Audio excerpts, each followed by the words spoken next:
I asked for an open relationship out of boredom. He agreed but warned he'd leave if he fell for someone else. 8 months later, he did. 8 months ago, I, 25 female, asked my partner, 28 male, for an open relationship because I got bored with him. There was nothing particularly wrong, but he just didn't excite me much. He agreed, but he warned me that there was a catch. If I catch feelings for someone else, I'm going to leave you for her. And that's exactly what happened. Now I want him back in my arms. He left me for his new partner, a woman around 28 to 29 years old. What can I do to win the love of my life back? Comments. Comment 1. Engel, that's the ultimate reverse card for this situation. Big ups your XOOP. Really? Comment 2. Yes, really. You played yourself. He didn't excite you, so you asked for an open relationship, and now you want him back when he caught feelings for someone else while in the open relationship that you asked for in the first place. You only have yourself to blame for this one. You should stay single for a while and grow up. Oopie. I don't want to be single, I want to prove to my boyfriend I can be better now. Comment 3. Il semble qu'il vous ait averti clairement qu'il ne voulait pas une relation ouverte et utiliserait l'ouverture de la vôtre comme une chance de rencontrer de nouvelles personnes pour se déplacer avec, et vous l'avez ignoré. There's really no fixing this without a time machine. Comment 4. Well. If it isn't the consequences of your own actions. 3. OP sowing. Ha ha ha yes. Fuck yeah. OP reaping. Well this fucking sucks. What the fuck? OP. Why'd he wait 8 months to leave me then? Comment 5. It can take time to develop feelings. Why does time matter? Whether it was 8 days or 8 months, he told you the risks. Update 1 to 3 days later. Probably nobody asked for this, but here's an update. I was kicked out of his house last Sunday, that's 6 days now, and I miss him excruciatingly. I will do anything to get him to return to me, but he looks happy on social media with his new partner that I'm pretty sure he was cheating on me with. Anyway, I tried calling him, no answer. I saw him in public, and he pretended to not even know who I was. He won't acknowledge my existence, so I went to our former place just to talk, and things got hostile.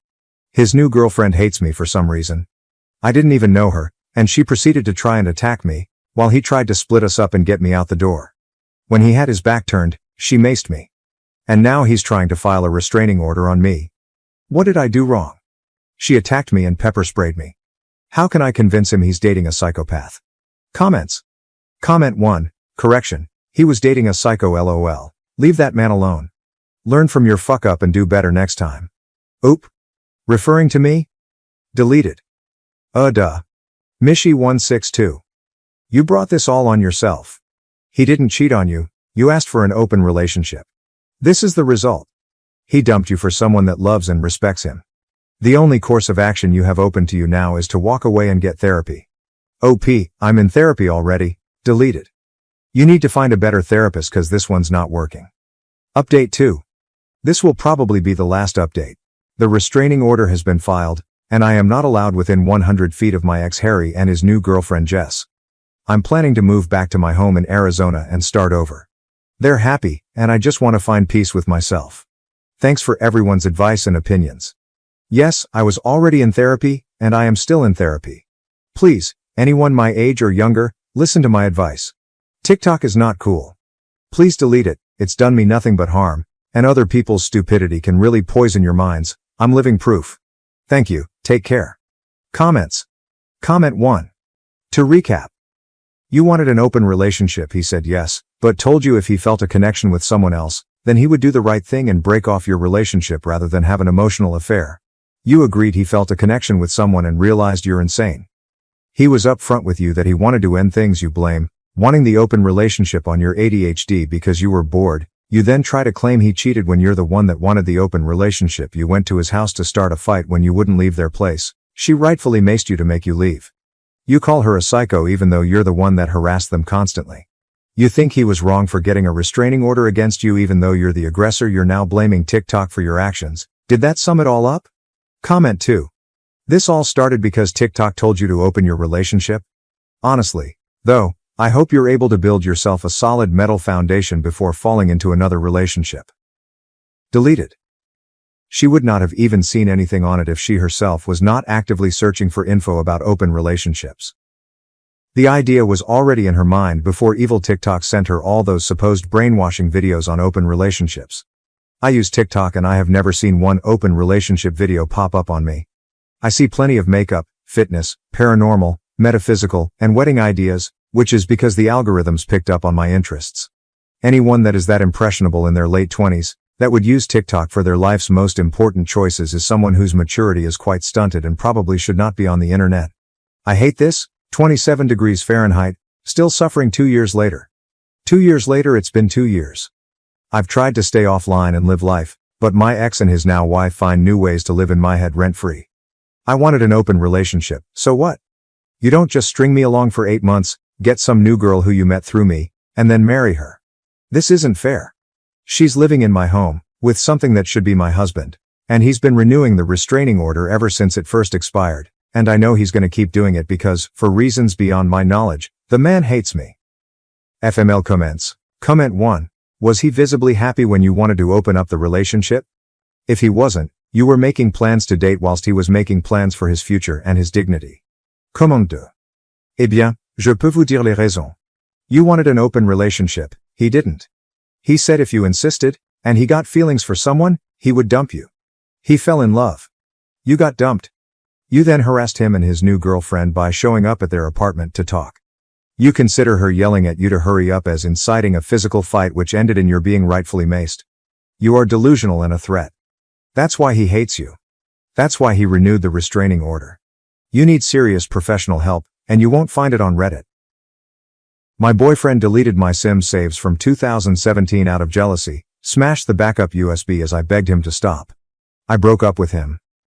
Let's just start by saying that I, 24 male, love my girlfriend, Aaliyah, 20 female, very much. She's a super hard-working girl, and she spends a lot of her time on classes trying to get the highest grades possible for applying to nursing school in the near future. When she's not doing that, she's doing chores or cutting down on her ever-growing to-do list. And when she's not doing that, she's spending 2 hours a day playing The Sims. This is where the problem comes in. After all the stuff she does, Aaliyah doesn't have as much time to spend with me as she could. She's a perfectionist too, so when she's doing the more serious stuff like school, she puts in more effort than necessary, which is time-consuming. It really got to me that even knowing this, she'll spend so much time on The Sims. It's something frivolous she's doing when we already only get so little time together. She's also an adult, so essentially playing digital dolls almost every day is kind of something she ought to grow out of by now. I decided to step in and have her cut back on this.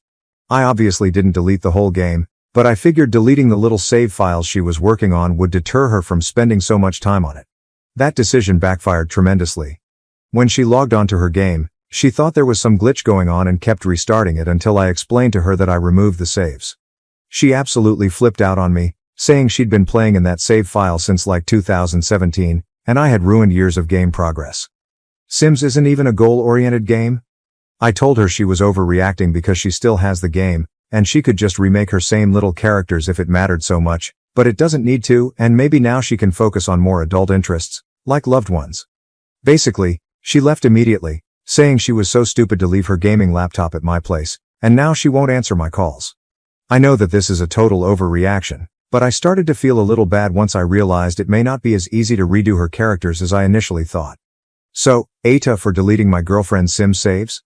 TL.dr.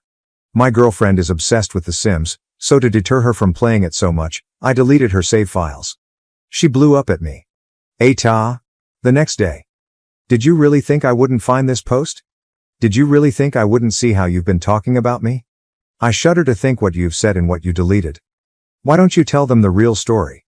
About how you not only deleted the save files, but also hammered the backup thumb drive so hard there's a dent on your countertop now while I cried for you to stop.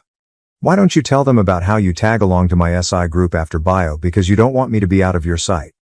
Why don't you tell them about how my best friend, who's so-called in love with me, literally lives in another state and only visits once or twice a year? Why don't you tell them about how when my mother was sick a few months ago, you were blowing up my line all day, every day, for attention, knowing I was her primary caregiver 24/7? Why are you telling them you work full-time or that you manage a grocery store when you part-time manage the fast food place inside it? I want you to fucking take this to heart when I say this, but I have genuinely been so much worse off for knowing you. You've destroyed my self-esteem with your constant criticisms of what I enjoy. You've controlled me in every way for as long as I've known you. You don't understand boundaries or when no means no. Your racist fucking family treats me like dog shit, and your friends are equally racist, punk bitch assholes. You ruined something I've spent years of my life growing up with, and I could never bring myself to forgive and forget that, no matter how much love I've poured into you. I hate you for what you did to me and for what you've been doing. I mean that. I'm gonna make this so crystal clear since you didn't understand it the first time. We are through, go fuck yourself. 9 days later, that's it? Sorry for taking a while to tell everyone. I went to a local tech shop a few days ago, and they helped me to recover everything. I hadn't had the chance to update due to final season. I'm typing this on my way to class. But yes, for anyone still wondering, I got everything back. During a family vacation, my husband's family treated me coldly and isolated me. He justified their behavior as family tradition. I plastered on a smile and said, perfect. I have my own way too.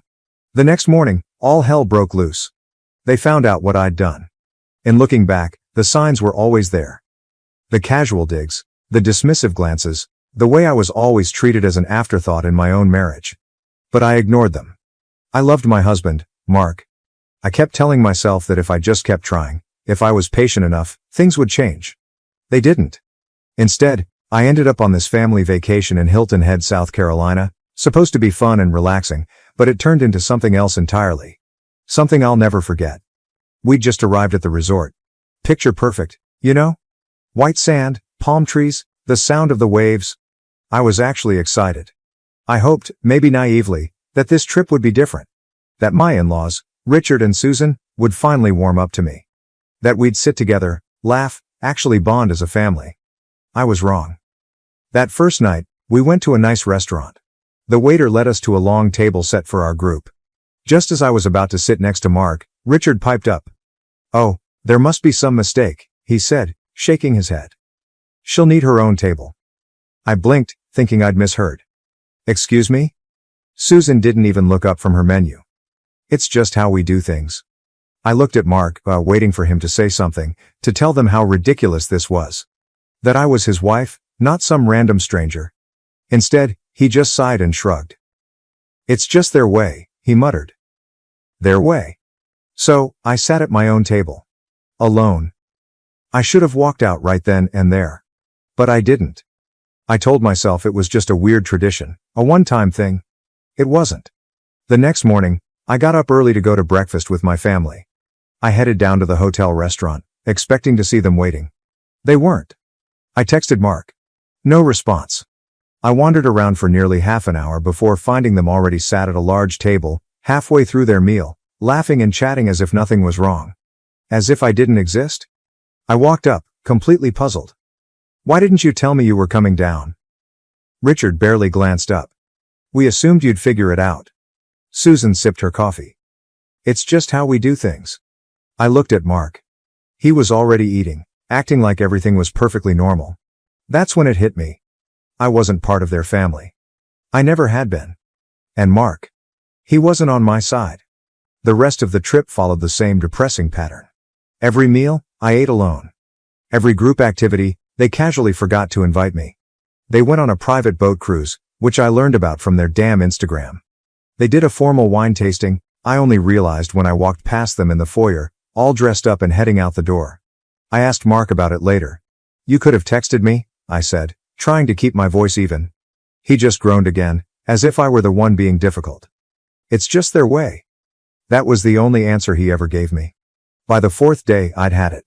I stopped trying. I stopped asking. They wanted me to be invisible? Fine. But they had no idea what was coming. I had my own way too. That night, while they were out drinking and enjoying their perfect little family vacation, I went back to the hotel room and got to work. I wasn't just sitting at a separate table, I was prepared to remove myself entirely. And they were about to feel it. I pulled up my email, opened the reservation confirmations, and got to work. Because guess what? I had booked everything. The hotel bore my name. The rental car was paid for with my credit card. The dinner reservations were on my account. Susan had been looking forward to her resort spa day for weeks. Oh, yes. I'd booked that too. I canceled everything. One by one. I wiped their precious little vacation off the map. Their rooms? Canceled. Their rental car? Gone. Their fancy dinner at the seaside restaurant? Not happening. I even called the spa to politely advise them that Susan would not be attending. Then, I packed my bags, took the rental car, and left. While they were clinking glasses and toasting to their ideal family dynamic, I was already driving down the highway towards Charleston. I booked myself a luxury suite, ordered room service, and sat on the balcony overlooking the ocean, finally at peace. Meanwhile, back at Hilton Head, all hell was breaking loose. I woke up in Charleston feeling refreshed for the first time in days. The seaside wind blew through my hotel room as I sipped my coffee and sprawled out in a soft lounge chair, watching the waves roll in. Then, my phone started buzzing nonstop. Mark. I let it ring. Then Susan. Then Mark again. Then Richard. I put my phone on silent and smiled. They'd finally noticed. I plastered on a smile and said, "Perfect. I have my own way too." The next morning, all hell broke loose. They found out what I'd done. In looking back, the signs were always there.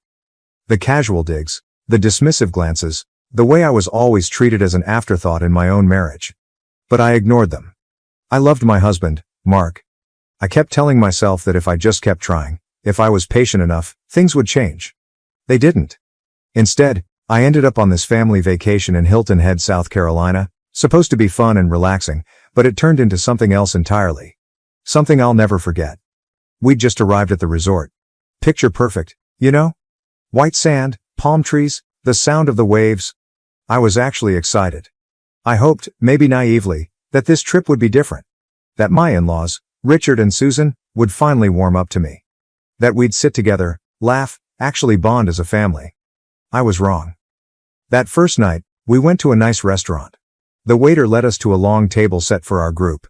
Just as I was about to sit next to Mark, Richard piped up. "Oh, there must be some mistake," he said, shaking his head. "She'll need her own table." I blinked, thinking I'd misheard. "Excuse me?" Susan didn't even look up from her menu. "It's just how we do things." I looked at Mark, waiting for him to say something, to tell them how ridiculous this was. That I was his wife, not some random stranger. Instead, he just sighed and shrugged. "It's just their way," he muttered. Their way. So, I sat at my own table. Alone. I should have walked out right then and there. But I didn't. I told myself it was just a weird tradition, a one-time thing. It wasn't. The next morning, I got up early to go to breakfast with my family. I headed down to the hotel restaurant, expecting to see them waiting. They weren't. I texted Mark. No response. I wandered around for nearly half an hour before finding them already sat at a large table, halfway through their meal, laughing and chatting as if nothing was wrong. As if I didn't exist? I walked up, completely puzzled. "Why didn't you tell me you were coming down?" Richard barely glanced up. "We assumed you'd figure it out." Susan sipped her coffee. "It's just how we do things." I looked at Mark. He was already eating, acting like everything was perfectly normal. That's when it hit me. I wasn't part of their family. I never had been. And Mark. He wasn't on my side. The rest of the trip followed the same depressing pattern. Every meal, I ate alone. Every group activity, they casually forgot to invite me. They went on a private boat cruise, which I learned about from their damn Instagram. They did a formal wine tasting. I only realized when I walked past them in the foyer, all dressed up and heading out the door. I asked Mark about it later. "You could have texted me," I said, trying to keep my voice even. He just groaned again, as if I were the one being difficult. "It's just their way." That was the only answer he ever gave me. By the fourth day, I'd had it. I stopped trying. I stopped asking. They wanted me to be invisible? Fine. But they had no idea what was coming. I had my own way too. That night, while they were out drinking and enjoying their perfect little family vacation, I went back to the hotel room and got to work. I wasn't just sitting at a separate table, I was prepared to remove myself entirely. And they were about to feel it. I pulled up my email, opened the reservation confirmations, and got to work. Because guess what? I had booked everything. The hotel bore my name. The rental car was paid for with my credit card. The dinner reservations were on my account. Susan had been looking forward to her resort spa day for weeks. Oh, yes. I'd booked that too. I canceled everything. One by one. I wiped their precious little vacation off the map. Their rooms? Canceled. Their rental car? Gone. Their fancy dinner at the seaside restaurant? Not happening. I even called the spa to politely advise them that Susan would not be attending. Then, I packed my bags, took the rental car, and left. While they were clinking glasses and toasting to their ideal family dynamic, I was already driving down the highway towards Charleston. I booked myself a luxury suite, ordered room service, and sat on the balcony overlooking the ocean, finally at peace. Meanwhile, back at Hilton Head, all hell was breaking loose. I woke up in Charleston feeling refreshed for the first time in days. The seaside wind blew through my hotel room as I sipped my coffee and sprawled out in a soft lounge chair, watching the waves roll in. Then, my phone started buzzing nonstop. Mark. I let it ring. Then Susan. Then Mark again. Then Richard. I put my phone on silent and smiled. They'd finally noticed. I stared out at the ocean, at the waves crashing gently against the shore. No, I said, my voice firm. I think I've already fixed it. And I hung up. After I hung up on Mark, I sat there staring at my phone, my mind racing. Mark had known. He'd seen all of this before, and he still let me walk right into it. I wasn't just furious anymore, I was done. I poured myself another drink, leaned back in my lounge chair, and tried to enjoy the rest of the evening. But something kept nagging at me. If he'd lied about his ex-wife, what else had he lied about? I decided to do some digging. I opened Facebook and searched for her name, Rachel, Mark's ex-wife.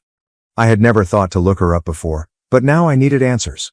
Her profile was private, but I scrolled through her mutual friends, searching for anyone who might be willing to talk. That's when I spotted her sister's profile, Lauren. And she had public posts. I clicked on one from 2 years ago, shortly after Rachel and Mark had split. Never let a man's family destroy you.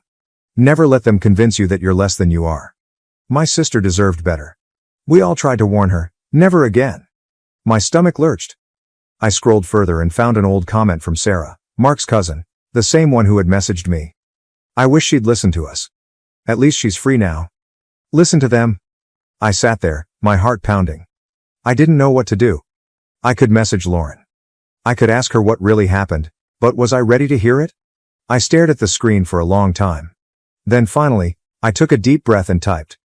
Hey, this is going to sound really random, but I think we need to talk. She replied within minutes. Lauren didn't waste time. Lauren. I was wondering when you'd reach out. That one message hit me like a punch to the gut. Me. You know who I am? Lauren. Yeah. We've been waiting for this to happen. I stared at the screen, my fingers frozen over the keyboard. Me? We? What do you mean? Lauren. Rachel wasn't the first, you know, and she certainly wasn't the last. My breath hitched. Me? What are you saying? Lauren. I'm saying Mark has done this before, more than once. His parents have done this before, more than once. And if you're talking to me right now, I'm guessing you just went through it too. I felt sick. This wasn't just some isolated incident. This was a game to them. A twisted little tradition they played with every woman Mark brought into his life. They never saw his partners as real family, just obstacles to be overcome. And Mark? He let it happen. Every single time. Me? Why didn't anyone tell me? Lauren? We tried. But Mark always makes sure his girlfriends stay isolated. He tells them his family just has quirks or traditions. He makes sure they don't ask too many questions. Did he ever tell you Rachel was the problem? I closed my eyes. He had. He'd painted Rachel as difficult, as someone who never understood his family, who always made drama over small things. But now I knew the truth. Rachel hadn't been dramatic. She'd been trapped. And now so was I. Or at least, I had been until now. I didn't sleep that night. The realization that I had wasted years of my life on this man burned in my chest. But there was something else, too. Something I couldn't quite put my finger on. Why had Mark called me so many times today? Why was he this desperate? Then, at 6 a.m., I got my answer. A text popped up from an unknown number. Ma'am, this is Officer Daniels with the Hilton Head Police Department. We need to speak with you regarding a missing persons report filed by your husband. I sat up so fast I nearly knocked my phone across the room. A missing persons report? I scrambled to call back, my mind racing. The second the officer answered, I blurted out, I'm fine, I'm not missing. A pause. Then, ma'am, are you saying you left voluntarily? Yes, obviously, I left voluntarily. My husband knows exactly where I am, he's been calling me nonstop. The officer sighed. Your husband reported that you left without explanation and haven't been answering his calls. He said he was concerned for your safety. I clenched my jaw so hard my teeth ached. This wasn't concern. This was control. Mark hadn't been worried about me, he had been trying to force me to come back. I took a deep breath. Officer, I am perfectly fine. I am in Charleston. I left Hilton Head by choice. I am not missing, and I do not want my husband contacting me. A pause. Would you like to file a formal request for no further contact? I hesitated, then finally exhaled. Yes, I would. And just like that, I drove the first legal nail into the coffin of my marriage. Less than an hour later, my phone buzzed with a new text. This time it was from Susan. Susan? I cannot believe you would humiliate us like this. I laughed out loud. I ignored it. Then, another message. Susan. You made Mark involve the police. Do you have any idea how this looks? Oh, I made Mark involve the police? I rolled my eyes and took another sip of my coffee. Then, the messages kept coming. Susan. This family has done nothing but try to welcome you. Susan. You're being incredibly selfish. Susan. You need to come back and fix this. And finally, Susan. If you don't come back, Mark is going to make things very difficult for you. I froze. This wasn't even subtle. It was a threat. I sat back in my chair, rereading the message over and over. I had thought this was just about control, just about their twisted little family games. But now I realized something much worse. They weren't just trying to humiliate me, they were trying to break me. And if I didn't do something fast, Mark was about to make sure they succeeded. I stared at Susan's text for a long time. If you don't come back, Mark is going to make things very difficult for you. It wasn't just a warning, it was a promise. I could feel it now, the shift. This wasn't just them being cold or dismissive, this was a battle, and I was supposed to roll over and lose, but I wouldn't, not this time. I cracked my knuckles, took a deep breath, and sent one single message back. Me. Perfect. Let's make things difficult then. Then, I booked a hotel conference room in Charleston and invited everyone. Mark, his parents, and Sarah. Because if they wanted a war, I was going to bring it right to their doorstep. The next morning, I sat in the conference room, waiting. The long wooden table was set with nothing but bottled water and the thick silence of anticipation. I didn't have to wait long. The door slammed open. Mark stormed in first, his jaw clenched so tightly I thought his teeth might shatter. His parents followed, Susan's heels clicking sharply against the floor, Richard's face already flushed with anger. Sarah came in last, hesitant, her arms crossed. She gave me a slight nod. I had no idea if she was there as a witness, a mediator, or just for the front row seats to the coming implosion. I leaned back in my chair. Glad you could all make it. Mark's voice was tight. What the hell is this? I smiled, slow and deliberate. A conversation. You've been so eager to talk, so let's talk. Richard scoffed, arms crossed over his chest. You think this is funny? No. I said quietly. I think it's pathetic. I think you people play sick little games with the women in your family, and you finally picked the wrong one. Susan's eyes narrowed. You abandoned us? I laughed. I actually laughed. Oh, did I abandon you? That's rich, coming from the people who spent an entire vacation pretending I didn't exist. Mark sighed heavily, gripping the back of a chair. You're blowing this out of proportion. That was it. That was the moment. I slammed my hands down on the table so hard that Susan visibly flinched. I am your wife, my voice resonated in the room, cold and clear. Not a stranger. Not some random outsider. I am your wife, and you let them treat me like nothing. And you, I stabbed a finger at Mark. Knew this wasn't the first time. You knew exactly what was happening, and you let it happen anyway. His face lost all color. Susan cut in quickly, her voice sharp. We were just following tradition, I shot back.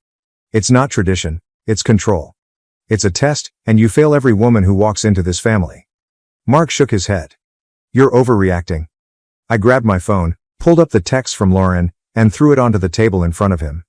Read it. He hesitated. Read it slowly. Mark reluctantly picked up the phone and scrolled. I watched his face tighten with every word. Then he threw the phone down as if it had burned him. This isn't proof of anything. Richard crossed his arms. You're dredging up old stories. It has nothing to do with us. I turned to Susan. Is that right? Because last night you sent me a message threatening me. You told me if I didn't come back, Mark would make things difficult. Her mouth snapped shut. Sarah let out a low whistle. Damn. Mark whipped his head towards his mother, his eyes hardening. What did you do? Susan stiffened. I was trying to make her understand. Understand what? Mark's voice rose. That you've been playing this game for years? That you did the same thing to Rachel? Richard shifted uncomfortably. Susan shot him a desperate look, but the damage was done. Mark's jaw ticked. Jesus Christ. And just like that, I saw it. The crack. The tiniest fracture in his carefully constructed loyalty to his parents. The moment he realized I hadn't been wrong. That I had never been wrong. Mark turned back to me. For the first time, he actually looked unsure. I stared at him, waiting to see if he would finally say something that mattered. But then he ran a hand through his hair. I can fix this. My stomach dropped. That was his first instinct. Not an apology, not regret, not a goddamn ounce of empathy. Just fixing the optics. I leaned back, exhaling slowly. You really don't get it, do you? Silence. I stood up, adjusting my bag. I'm not coming back, Mark. That jolted him into action. Wait, what? I'm done. His eyes widened. Sarah snorted derisively. Dude, how have you not figured that out by now? Susan's voice turned shrill. This is ridiculous. You're throwing away your marriage over a misunderstanding. I shook my head. No, Susan. You threw it away. You and Richard, with your sick, twisted way of treating people. Mark was just too weak to stop it. Mark reached for my arm, but I stepped back, out of his reach. Wait, let's talk about this. I held up my hand, stopping him. No, Mark. You talk, you make excuses, you let them control you, but I'm done listening. I grabbed my phone and walked to the door. Mark's voice was almost desperate now. Wait. Where are you going? I turned back, staring at him one last time. I'm leaving. Susan scoffed. You can't just leave a marriage. I met her gaze, my expression utterly blank. Watch me. Then, I walked out the door. It took 6 months to finalize the divorce. Mark tried everything, begging, pleading, blaming, even accusing me of overreacting. But I never looked back. Sarah stayed in touch. She told me things imploded after I left. Apparently, Mark finally confronted his parents, and it wasn't pretty. Richard called him weak.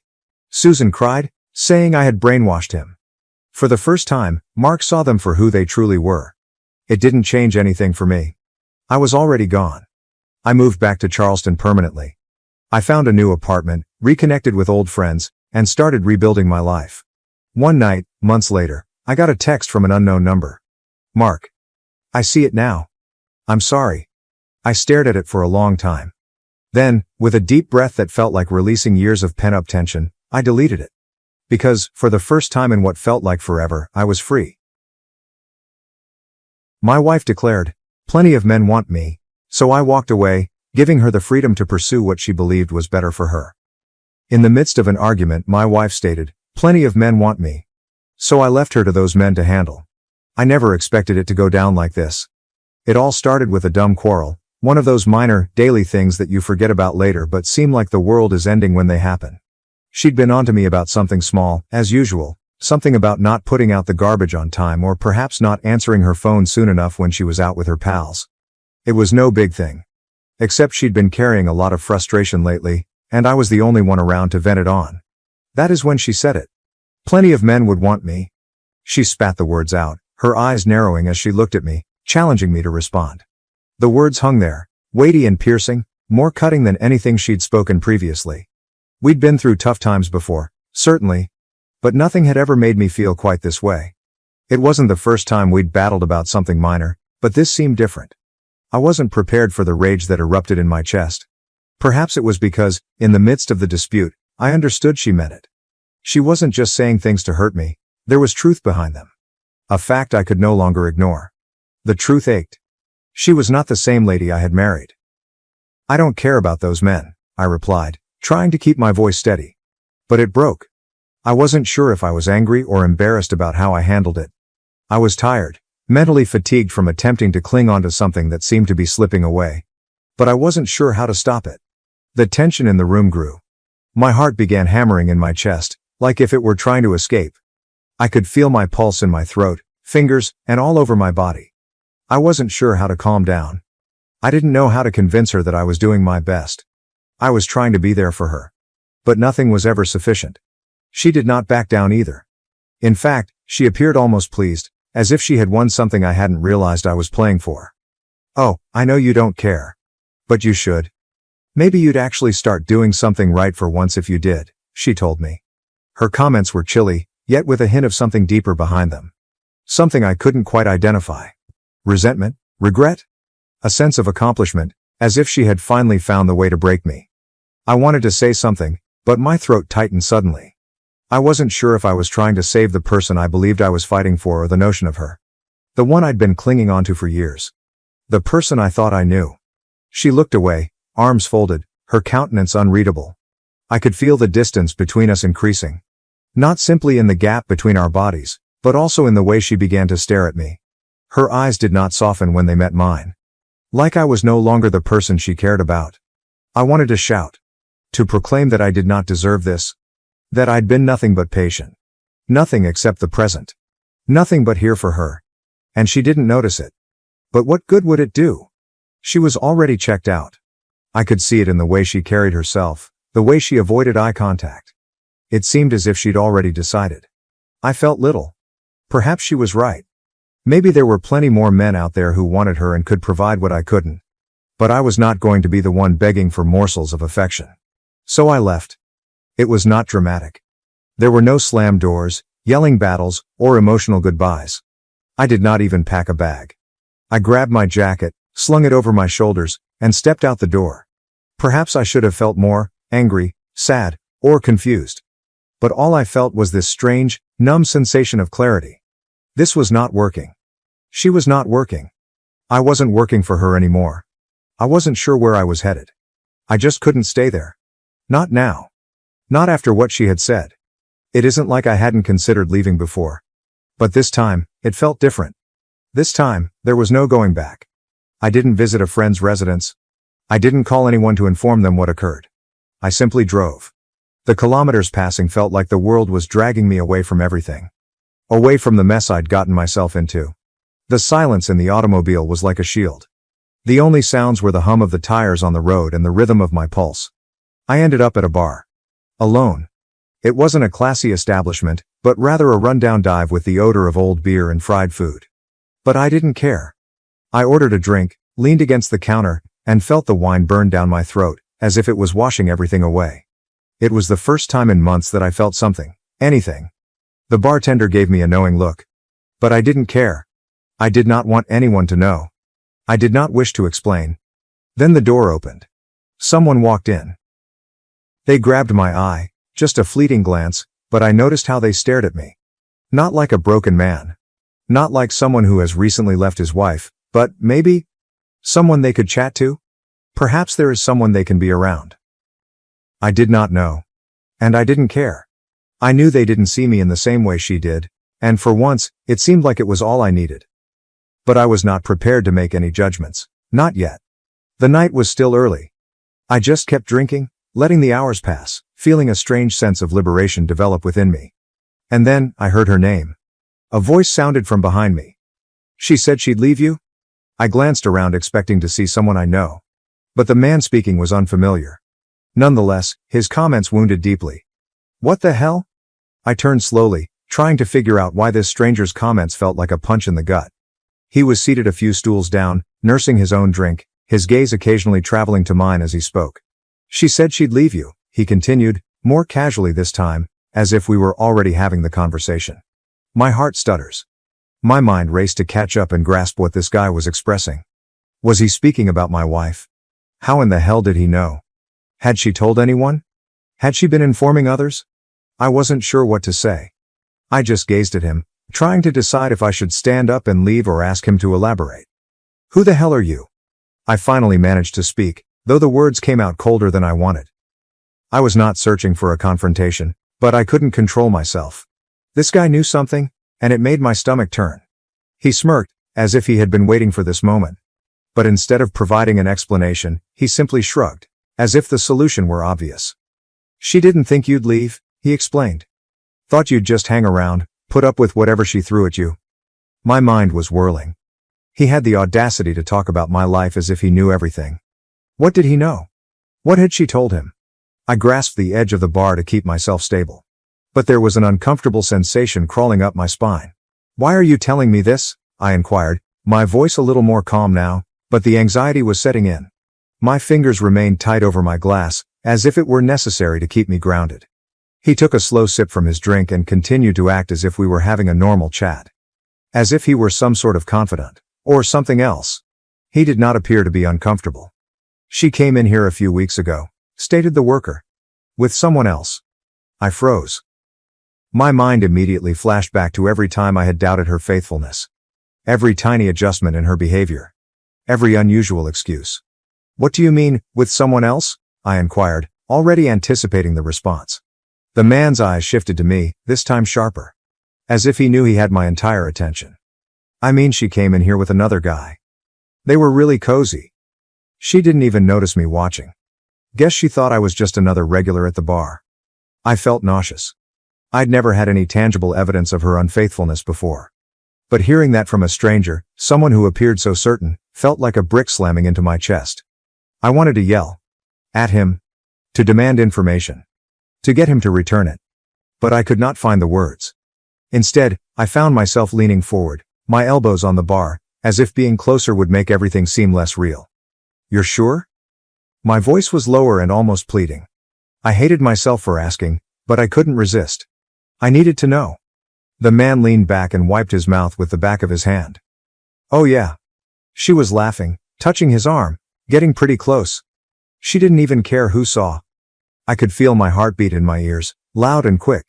My entire body was on fire. But I didn't feel angry. It was a deep, gnawing ache, as if someone had chiseled out a portion of me that I had no idea existed. I wasn't sure what was worse. The possibility that she had been with someone else. Alternatively, she had not given it a second consideration. "I don't think she cares much about you anymore," the man said nonchalantly, as if he were merely giving general advice. He gave me a look that made me feel vulnerable, as if he knew something I didn't want to disclose. I wasn't sure what to say. I could feel myself beginning to unravel.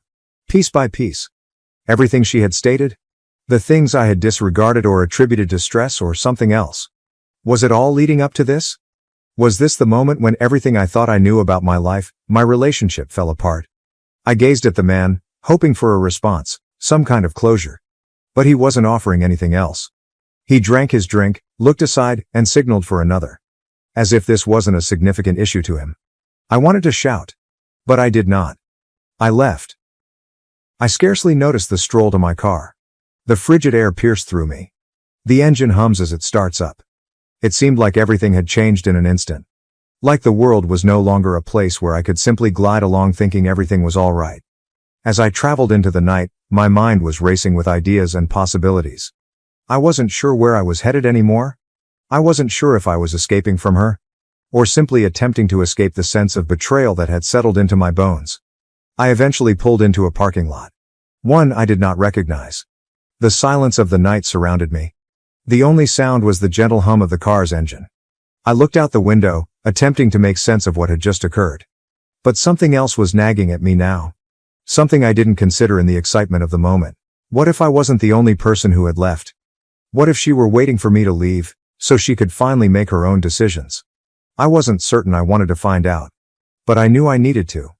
I spent the next 3 days in a blur, mostly driving around, trying to clear my mind. But the ideas did not stop. Every street reminded me of her. Of everything we had built. And everything was crumbling apart. My phone rang several times, but I didn't have the energy to respond. I did not want to hear from her. Not yet. Not while everything seemed so raw. Then came the message. A basic text.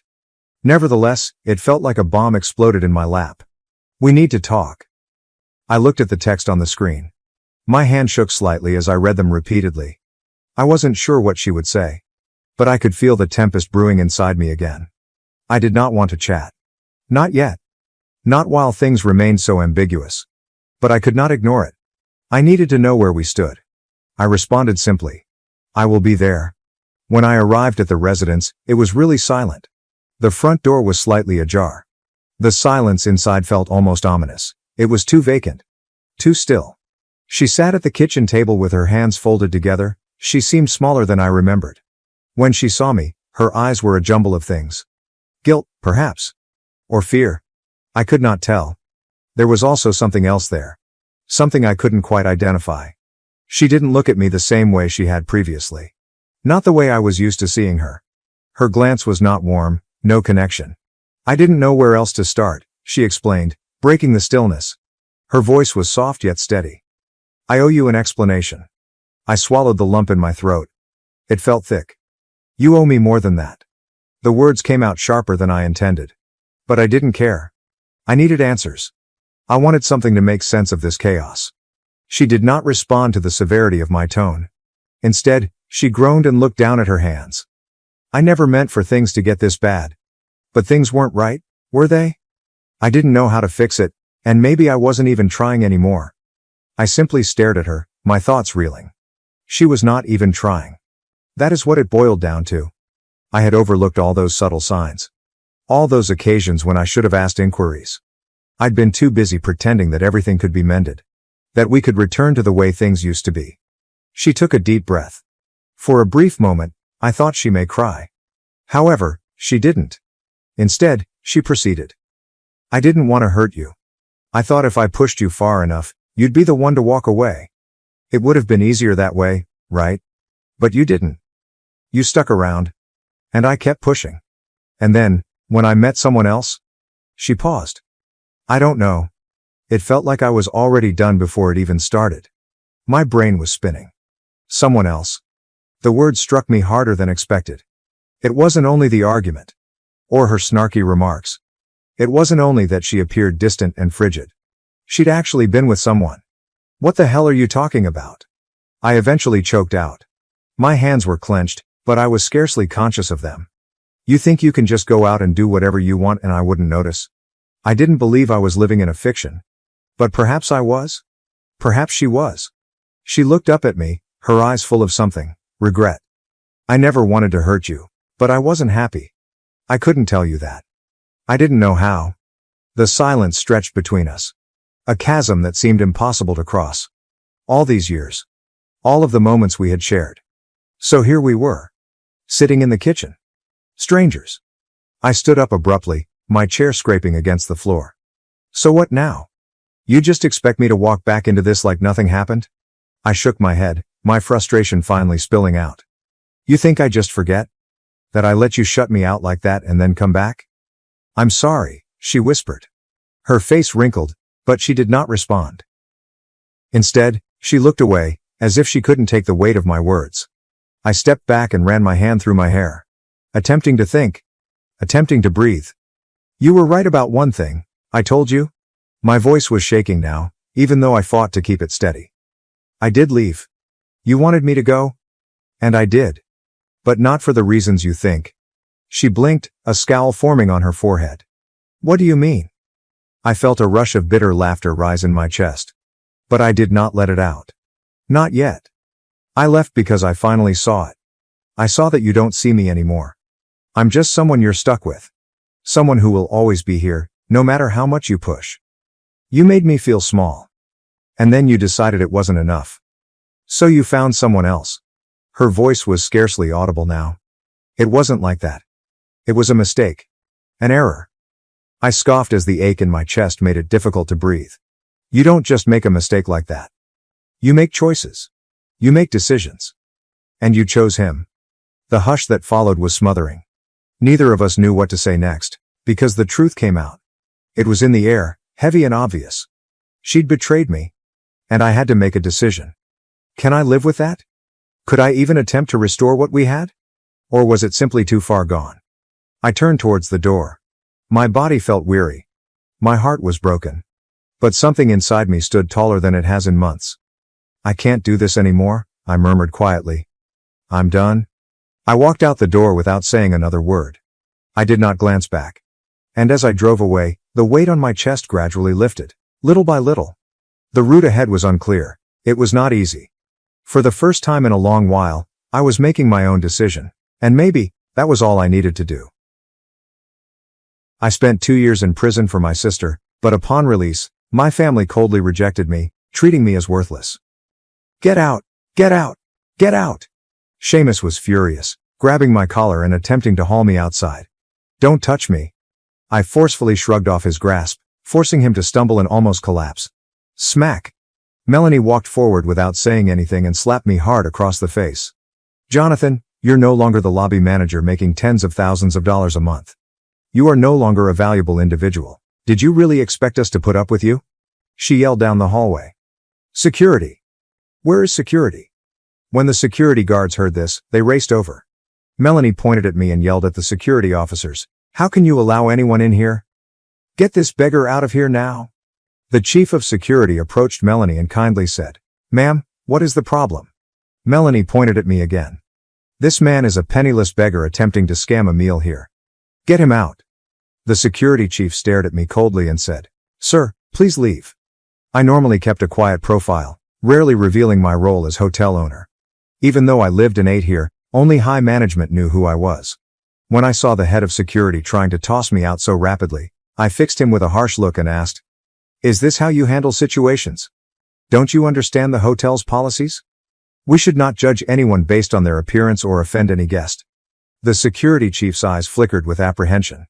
He gazed at me uncomfortably, not daring to say anything. When Seamus saw this, he grew anxious. "Don't let him trick you. He's simply a broke ex-con. Throw him out." "Sorry, sir. We don't eject any guests without a reason." The security chief strongly declined Seamus' request. "This is ridiculous. So, what are you security men doing? Are you terrified of him after only a few words?" Gavin shouted at the guards before returning his gaze to me. "Jonathan, I don't believe you can bluff your way out of this. I know the hotel management. One call from me and you're out." With that, he took out his phone and called. "Mr. Feldman, it's Gavin, I'm busy." The call ended abruptly with a frigid response, leaving Gavin standing awkwardly holding his phone. I scoffed and calmly asked, "You want to talk with Mr. Feldman? Allow me to help you." I got out my phone and dialed Mr. Feldman. "Come to private room 777 within 3 minutes. "Are you out of your mind, Jonathan? You are a broke ex-con. Do not claim to be someone important here. We know what kind of person you are. Is there any reason to put on this act?" Gavin scoffed at me. The other relatives looked at me like I was a clown, with derision and disgust on their faces. Melanie wiped the sweat from her brow and whispered, embarrassed, "This is so humiliating. How did I raise my son like this?" James also appeared frustrated. "Jonathan, please leave. Stop pretending. You are making a fool of yourself and your family." "Exactly. Some poor folks have lost their minds and created delusions." Gavin scoffed. "He couldn't even get Mr. Feldman here. Do you think you can?" "That's ridiculous," Seamus hissed, his tone full of scorn.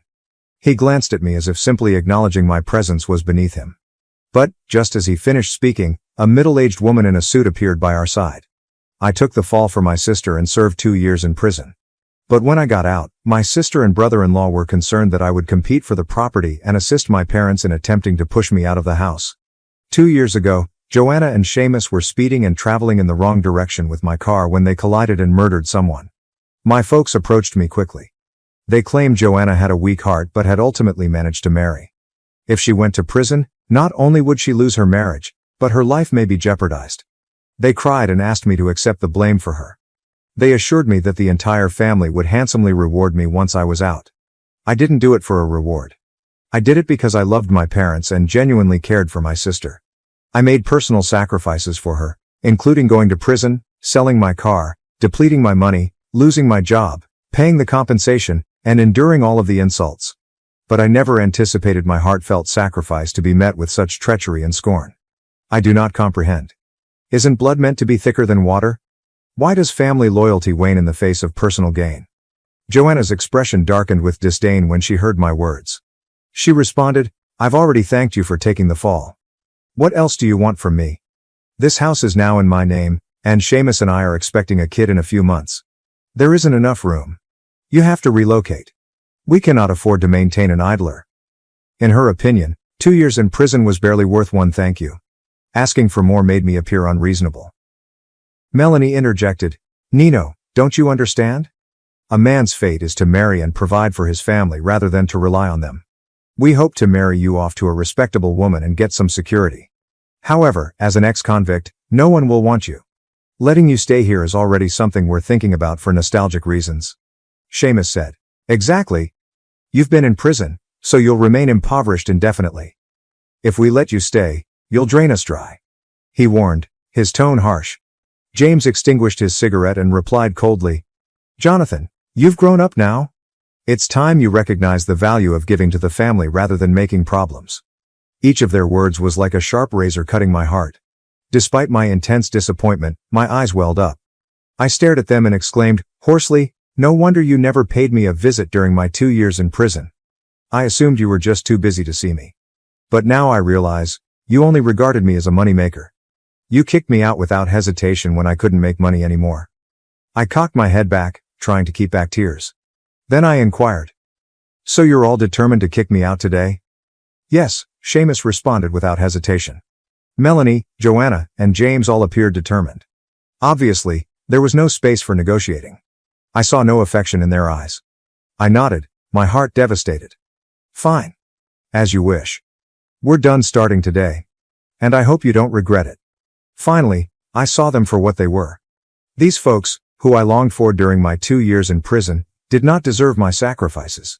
However, the $100 million I had intended to split with them would now remain with me.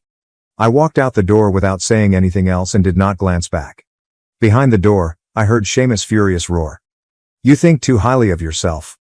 What's there to lose by cutting connections with a broke ex-convict like you? If we let you stay here and mooch off us, we'll truly regret it."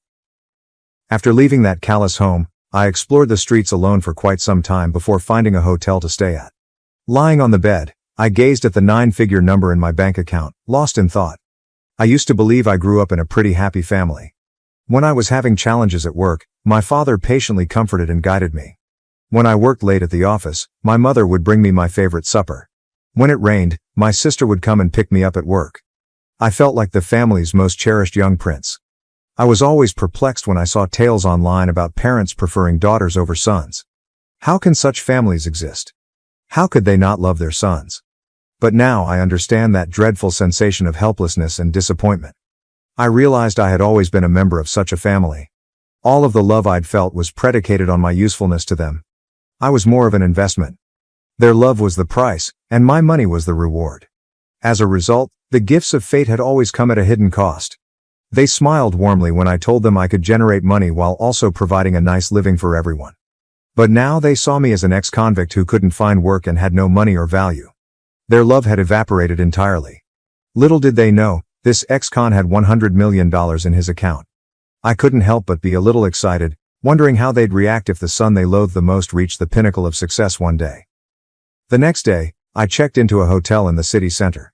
This wasn't just any hotel, it was a high-end, vast operation that offered dining, housing, banquets, and even business services. It had 8 levels and occupied the entire building. The location, surroundings, and foot traffic were all great. Before going to prison, I worked as a hotel lobby manager. Naturally, I wanted to return to my previous profession. Only this time, instead of being a manager, I'm the owner. I spent several hours negotiating with the hotel's owner before buying it from her. That same day, I assumed management responsibility. From then on, I lived and ate at the hotel, utilizing every opportunity to study and build new management and operational tactics. Under my direction, the hotel's business grew to the point that reservations were nearly impossible to come by. I quickly became a legitimately affluent man in the city. 6 months later, while inspecting the dining department, I overheard Joanna talking in a secluded area. "This motel is quite popular. I had to plan my daughter's 1-month birthday party 2 months in advance simply to get a table. I've heard that only the creme de la creme may dine here. Joanna, you made it, bringing us to such a luxurious location." I stopped in place when I discovered Joanna had invited our parents and a large group of relatives to this private room to celebrate her newborn daughter's 1-month birthday. Melanie was showing off by filming videos on her phone. My face appeared in the shot as her camera panned to the door. "Jonathan! What are you doing here?" Melanie set down her phone and frowned at me. When they heard this, everyone in the room turned to face me, who was standing in the doorway. "Jonathan, do you have no shame? You knew we were hosting a banquet here today and followed us only to get some food." Seamus raced up and chastised me like I was the plague. "Who said I was here to scrounge for food?" I responded calmly. "What are you here for, if not to beg? This is a high-end establishment exclusively for the privileged. If you're hungry, search through the rubbish outside." "That's where you belong," she snarled, crossing her arms and staring at me with disgust. The other family frowned and glared at me, disgusted, as if I were an unpleasant fly. Joanna also spoke up, apparently unhappy. Jonathan, when you stated you wanted to cut connections with us, I believed you had some fortitude. But now you've resorted to following us for a free supper. It's just horrible. Before I could react, James joined in. Jonathan, I educated you at a young age to be self-sufficient and dignified. Have you forgotten? How could you give up your pride for a meal? I stared at them and scoffed. It's only a meal. It does not matter to me. You are really something, aren't you? Sour grapes. As if an impoverished ex-con like you could ever afford a lunch here. Even if you've worked your entire life, Seamus sneered. Abandoned by my fiancé. After 7 years together, I tried to move on, only to discover that he was dating a younger version of me. Hello everyone, I know it's hard to believe given how nauseatingly terrible I sound right now. But before this happened, I felt really confident and pleased. Almost all of my current friends are shared friends with my ex-fiancé, so I don't want to drag them into this drama or force anyone to take sides or feel uncomfortable. So I think I'm looking to this community for comfort and wisdom because I've read so much mature and grounded advice here. I hope this makes sense, as I'm now confined in a conference room with the shades closed so no one can watch me cry while I type this. I had been with my ex-fiancé for 7 years. He is the only romantic partner I've ever really loved. I was completely in love with him. Even after all of this, I still feel that way about him. He is pleasant, hilarious, friendly, quick-witted, intriguing, ambitious, and beautiful. We were engaged 2 years ago but weren't in a hurry to marry. About a year ago, we began seriously considering having a baby. We had lived blissfully together for 6 years. We'd done all of the traveling and partying we wanted in our 20s, and we were ready to start a family. Over the next 6 months, he was far busier than usual, but I didn't think anything was wrong. I did my best to relieve any additional tension he was suffering, despite the fact that I was myself under extra pressure at work. I took up all of the housekeeping and errands, helped him arrange and pack for vacations, and simply tried to be tolerant when he worked late or had to travel for a week or two. We didn't spend as much time together during that period, and I missed him terribly, but I assumed we were still happy. When the 6 months were up, our schedules returned to normal. I was relieved, until I noticed him becoming increasingly aloof. Despite the fact that we finally had more time together, he began using his phone more frequently and appeared to be more protective of it. I'm not usually jealous, and I entirely trusted him, so I didn't think much of it. Then, after another month had passed, I brought up the possibility of trying for a baby. As we talked about it, I knew something was amiss. He remained quiet for a while. Then he unleashed a flood. He stated that he was unhappy with our relationship and had been for some time. He said he cared dearly for me, but the spark in our relationship had faded. He had tried to convince himself that he could live without that spark, but he had eventually realized that he couldn't.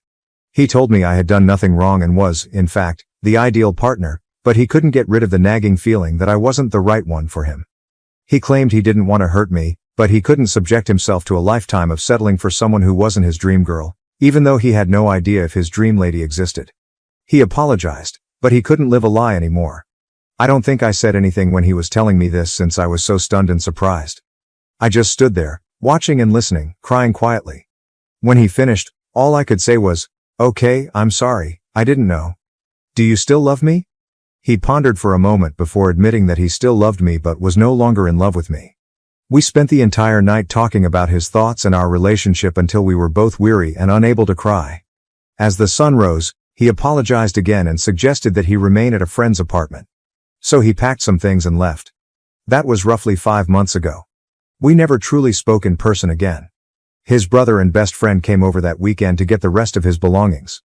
I fled while they were packing because I couldn't tolerate being there. I was so surprised, numb, traumatized, and exhausted that I didn't cry much. I couldn't quite understand what was going on while I went through the processes of moving out and explaining the issue to my family. When I eventually got to my new house and sat alone with my boxes, I completely broke down. I couldn't stop crying and dry heaving. I ended up utilizing 5 vacation days to take a week off from work, which irritated my boss. I was unable to get out of bed.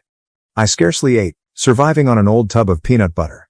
I searched through all of our previous photos and attempted to figure out where everything went wrong. Then, for 4 months, I did my best to move on. I deactivated all of my social media apps so that I would not have to see him. I dove right into work. I increased my hobbies. I exercised to keep my mind busy. I met with friends and family and pretended everything was fine. I started seeing my therapist again, which helped a little. I finally thought I saw light at the end of the tunnel. Then, about a month ago, I ran into an old college pal. She claimed it was quite upsetting to realize that we weren't together anymore and astonished to see how quickly he'd moved on. I told her I wasn't keeping up with him anymore, but I was doing fine. When I came home, despite knowing it was a bad idea, I reinstalled Instagram and went to his profile. His most recent photo was taken during his cousin's wedding, with his arm around a beautiful female. All of the old photos of him and me were removed from his profile. Again, I realized it was a bad, self-destructive notion, but I looked up the girl's profile and Googled her. She is actually a younger, smarter, prettier, and better version of me. We attended the same university, but she graduated from a prominent program that I was not accepted into. We both have green eyes and brown hair, but she is significantly more attractive and like a model. We're both slender and fit, but she has a stunning hourglass body. She appears far more stylish than I do and has tens of thousands of followers, despite the fact that she is not an influencer. In reality, we work for the same company. I'm pretty sure my ex met her at work, but she got a job in a prestigious division right out of college and probably makes more money than I do. She is a better version of me, 7 years younger. And the love of my life is dating her. For the past month, I've been spiraling. I can't quit thinking about my ex-fiancée and this girl. I peek at her Instagram every day and torture myself with her stunning photos. She's shared a dozen photos of my ex in the last few months, and he looks so happy, healthy, and fit. They've been on excursions together.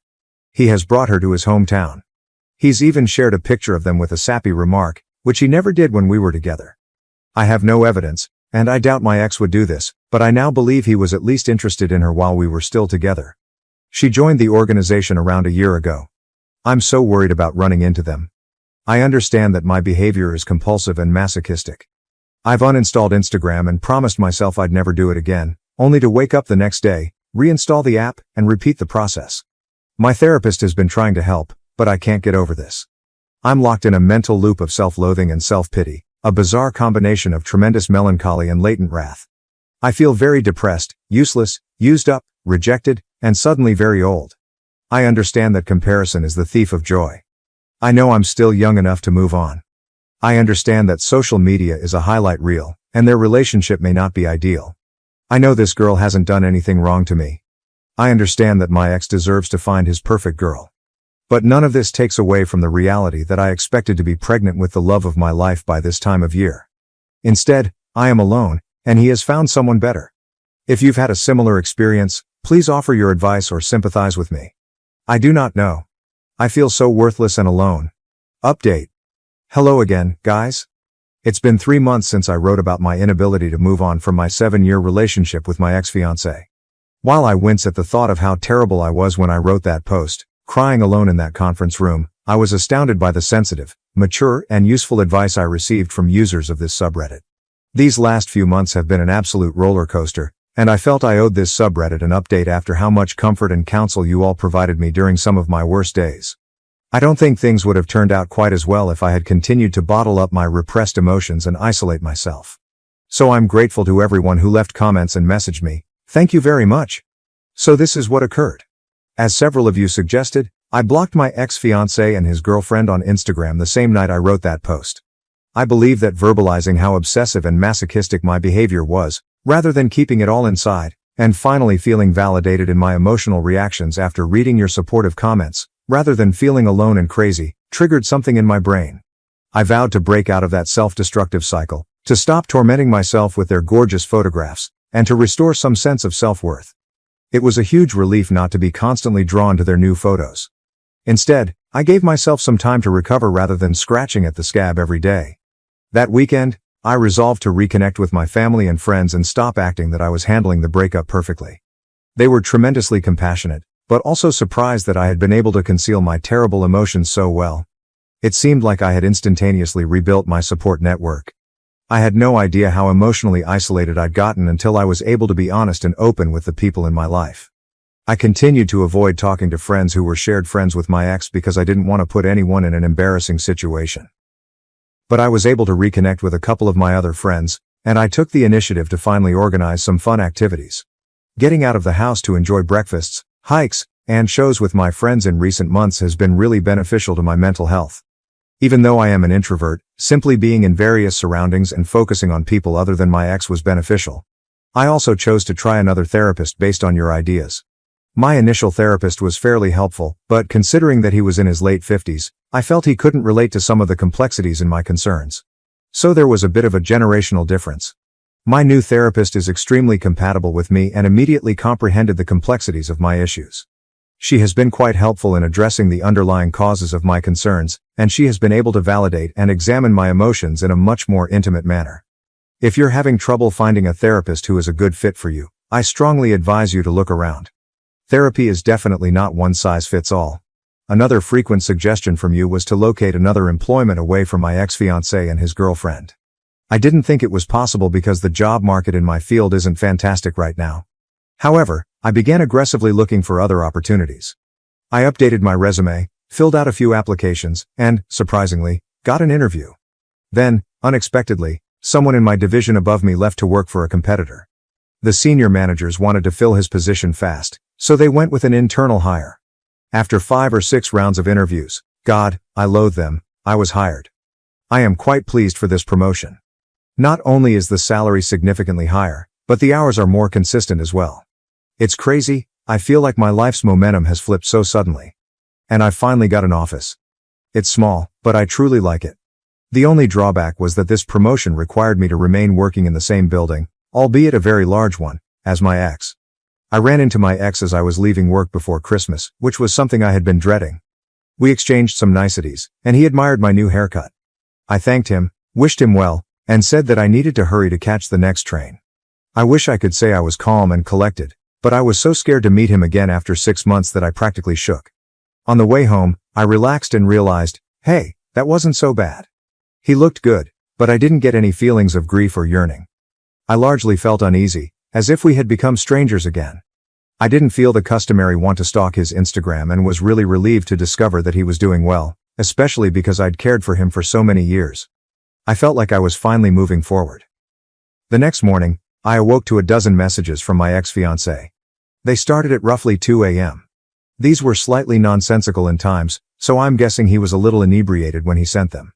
They were all long walls of text, which shocked me because he doesn't usually express his feelings verbally. He wrote that he couldn't stop thinking about me when we met outside the workplace. He expressed sadness that we were no longer friends because I still felt like his best buddy. And he lamented how things turned out. He said he wondered if he'd made a major mistake in a moment of weakness and upended his entire life, and that seeing me made him regret it all. He apparently saw that I had blocked him on Instagram, which I thought was humorous given how much I had been following his account, and he stated it made him really upset. I concluded from his texts that he had most likely broken up with the woman I had seen on his Instagram. He stated that he thought he had been hunting for a perfect lady who does not exist, and that he wanted to reignite our spark after failing to find it with others. I won't lie, reading his texts was shocking. I was trembling and having trouble processing a lot of things at first. Part of me wished, impulsively, to give him another chance. But after pondering his words for a day, I concluded that he was less sorry for losing our relationship and more regretful that the better pastures he wanted were not as green as he had hoped. I tried to react sweetly but firmly, noting that while I valued and respected our friendship, I no longer trusted him to the same extent that I once did. I told him that I believed it would be complicated and painful for us to become friends in the near future. I stated how hurt I was when he surprised me after assuring that everything was well, and how I had battled for a long time to figure out what was missing in our relationship. But, ultimately, I felt that if he thought the missing piece was so important that he wanted to leave after all those years together, we probably weren't meant to be.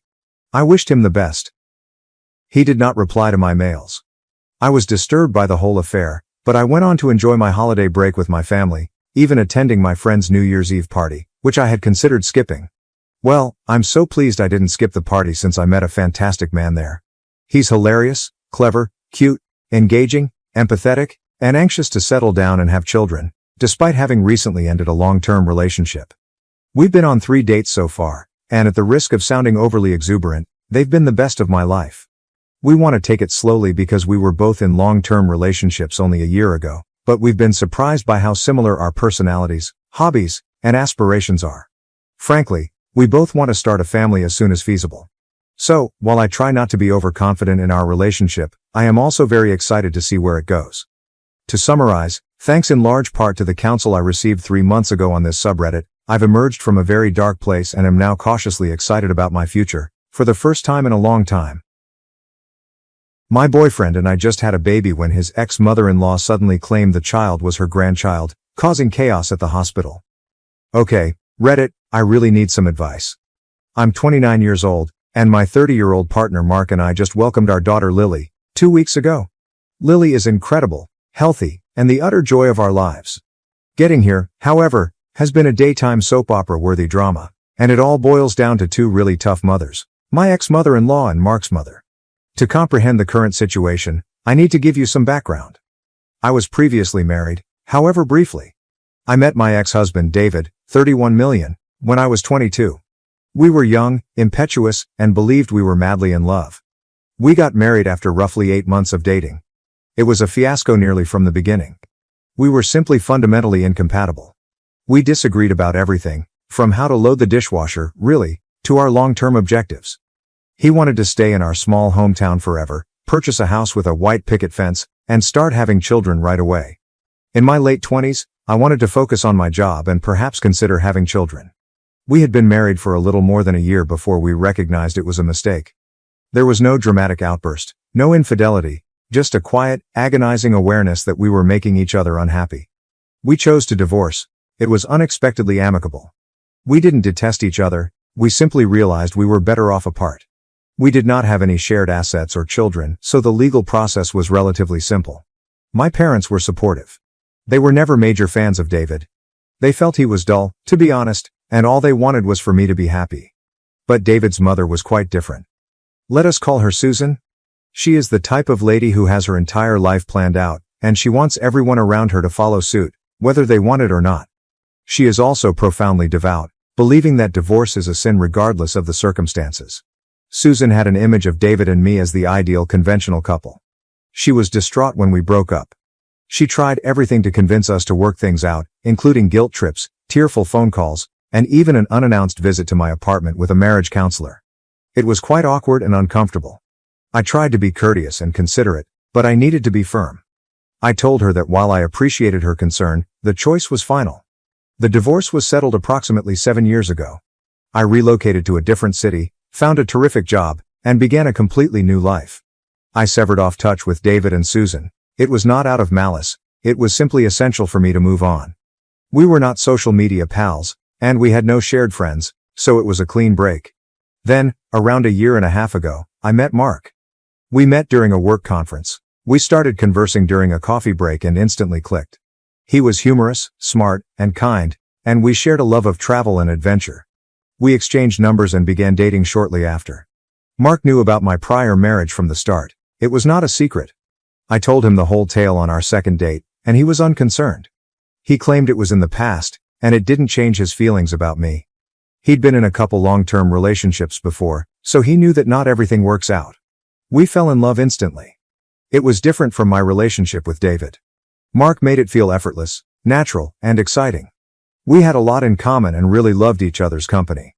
Around 6 months into our relationship, I met Mark's parents. His father, John, is the loveliest, most laid-back person you will ever meet.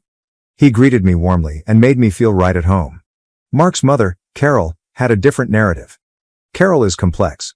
She is highly polished, very proper, and very opinionated. She's also quite attached to Mark, her only child. From the time I met her, I could tell she was assessing me and finding flaws in me. She was cordial, but there was a noticeable coolness in the air. She made a few subtle digs at my divorce, nothing overtly nasty, but things like, "Oh, you've been married before? That's interesting." Or, "I always believe that marriage is forever, no matter what." She also stated that she anticipated Mark to settle down and have a typical family, just as Susan had wished for David. I attempted to brush it off. I assumed she was simply protective of her son, and I hoped she'd warm up to me gradually. But she never actually did. She was always nice, but never truly friendly. She'd ask me questions about my profession and my family, but it felt more like an interrogation than a conversation. Then, around 8 months ago, I discovered I was pregnant. It was a nice surprise.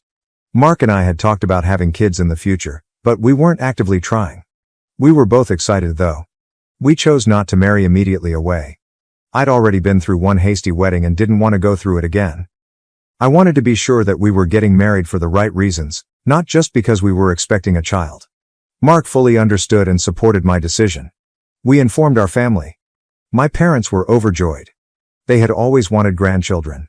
John was equally excited. He began talking about building a treehouse and teaching the infant to fish. Carol, as one could expect, was unhappy. She didn't say anything directly unpleasant, but her displeasure was obvious. She continued saying things like, "Well, I suppose it's not the traditional way to do things." And, "I just hope you're both prepared for the challenges of parenthood." She also began implying strongly that we should marry before the kid arrived. The pregnancy itself went relatively smoothly. I had some morning sickness in the first trimester, but overall I felt fine. Mark was quite supportive. He attended all of my doctor's appointments, read all of the baby books, and even began learning to cook, which was a little miracle. Throughout the pregnancy, Carol was a source of stress. She'd contact me on a regular basis, purportedly to check in, but the calls were always more like lectures. She would advise me what I should eat, how much I should exercise, and which parenting books I should read. She even sent me a list of recommended baby names, all of which were quite outdated and stuffy. I tried to be patient and understanding. I understood she was simply trying to help in her own way, but it was exhausting. I felt as though I was constantly being scrutinized and chastised. Then, approximately a month before my due date, something totally unexpected occurred. I received a text message from an unfamiliar phone number. The message went, "Is this OP? It's Susan, David's mom. We need to talk. It's about the baby." My heart sank. I hadn't communicated with Susan in years. Why is she approaching me now? And what did she mean by "it's about the baby"? I showed Mark the text. He was just as perplexed as I was. We decided that I should contact her back and see what was going on. I called Susan, and she instantly answered. She sounded frantic. She responded, "I know this is going to sound crazy, but I think the baby you're carrying is David's." I was speechless. I honestly could not understand what she was saying. "What? Susan, that's impossible. I haven't seen David in years." She mentioned that she saw a photo of me on social media.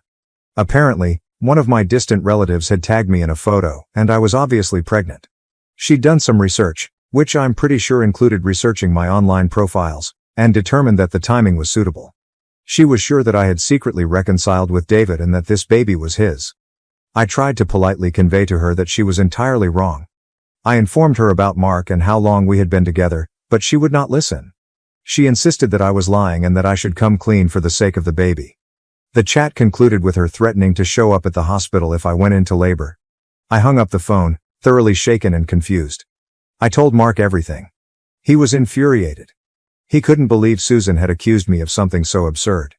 He wanted to call her and tell her what was on his mind, but I urged him not to. I did not want to exacerbate the matter. We decided to ignore Susan and hope she'd come to her senses. We assumed she was simply grabbing at straws, eager for her son to have a child. Then, 2 weeks ago, I went into labor. After a long and arduous labor, our beautiful daughter Lily was born. Mark was with me the whole time, and he was incredible. We were in the recovery room, fatigued but elated, when there was a ruckus outside the door. Susan burst into the room, followed by a confused-looking security guard. She began to scream, "That's my grandchild. I know it. You need to tell the truth. You've been lying to everyone." It was a total nightmare. I was still in recovery from childbirth. I was hormonal, and I felt completely humiliated. Mark intervened and told Susan to go, but she refused. It required 2 security personnel to forcibly remove her from the room. The entire situation was quite disturbing. I was furious with Susan. When we returned home from the hospital, I decided to phone David. I hadn't spoken to him in years, but I felt compelled to clear the air and ensure he understood what his mother had done. He answered the phone, clearly astonished to hear from me. I explained the scenario, and he was shocked. He apologized profusely for his mother's actions. He said that he had been dating a new woman, Serene. Serene and I have a similar first name, but not precisely the same. Imagine my name is Serena, and hers is Serene. Similar, but not the same. David had been keeping Serene a secret from his mother. Susan was fascinated with him remarrying and having children, and he didn't want to deal with her expectations. Susan had apparently overheard David's phone conversation with Serene around a month ago. She misheard the name and assumed he uttered my name. She assumed right away that David and I had reconciled. David, being a bit of a coward, his words, not mine, had not corrected her. He reasoned that it was better to let her think whatever she wanted than to cope with her reaction to his new connection. He explained that I intended to keep things quiet, which is why she had not heard from me. Susan's sister was also in the hospital for a routine appointment on the day I went into labor. She'd only met me a few times years ago, but she was aware of Susan's preoccupation with me and David. When she saw me, very pregnant, being brought to labor and delivery, she immediately contacted Susan. Susan ended up at my hospital room, thinking that I was carrying her grandson. David apologized profusely. He claimed he was an idiot who should have told his mother the truth a long time ago. He also told me that he tried to speak with his mother, but she refused to believe him. She was convinced he was only covering for me. He stated he and Susan were moving to another state to be closer to Serene, so I wouldn't have to worry about her anymore. I told him I appreciated his apology, but what he and his mother had done was extremely devastating. I told him I didn't want to speak with him or Susan again. Mark was listening to the entire exchange. He was infuriated. He claimed he couldn't believe David and Susan had been so selfish and irresponsible. It established that I wasn't crazy, but it didn't address the larger issue, Carol. Mark informed his parents about the incident in the hospital. Of course, John was outraged. He could not believe Susan would do something so outrageous. Carol, on the other hand, remained unusually quiet. She did not defend Susan, and she did not criticize her either. She simply stated, "Well, it's certainly a complicated situation." A few days later, Carol came to see us. She brought a gift for Lily, a really costly baby blanket that was completely not my style. She held Lily for a few minutes, fawning over her, and then got down to business. She went on. "Mark, I've been thinking a lot about this whole situation, and I think for everyone's peace of mind, it would be best if you got a paternity test." I was stunned. I couldn't believe she was making that suggestion. Mark glanced at me, his eyes filled with a mix of rage and remorse. He responded, "Mom, I'm not doing that. I trust OP completely. This is ridiculous." Carol did not back down. She responded, "It's not about trust, Mark. It's about being responsible. You need to know for sure. What if Susan is right? What if this baby is David's?" I eventually spoke up. I corrected myself. "Carol, I can assure you this baby is Mark's. I haven't been with anyone else since we met. This is insulting." She fixed me with a harsh, hard stare. "I'm just trying to protect my son," she explained. "I'm sure you understand." The conversation deteriorated from there. It ended with Mark telling his mother that he would not even contemplate a paternity test and that if she couldn't trust him and respect his relationship with me, she wasn't welcome in our family. She stormed out, and we haven't heard from her again. Mark tried calling her several times, but she would not answer. John has phoned Mark, and he is really furious about the situation. He's caught in the center and doesn't know what to do. So, Reddit, here I am. I'm a new mom navigating the responsibilities of parenting while simultaneously dealing with this terrible family drama. I'm upset and angry that Carol would question my honesty and Mark's paternity. I'm also concerned about the long-term influence on Mark's connection with his mother.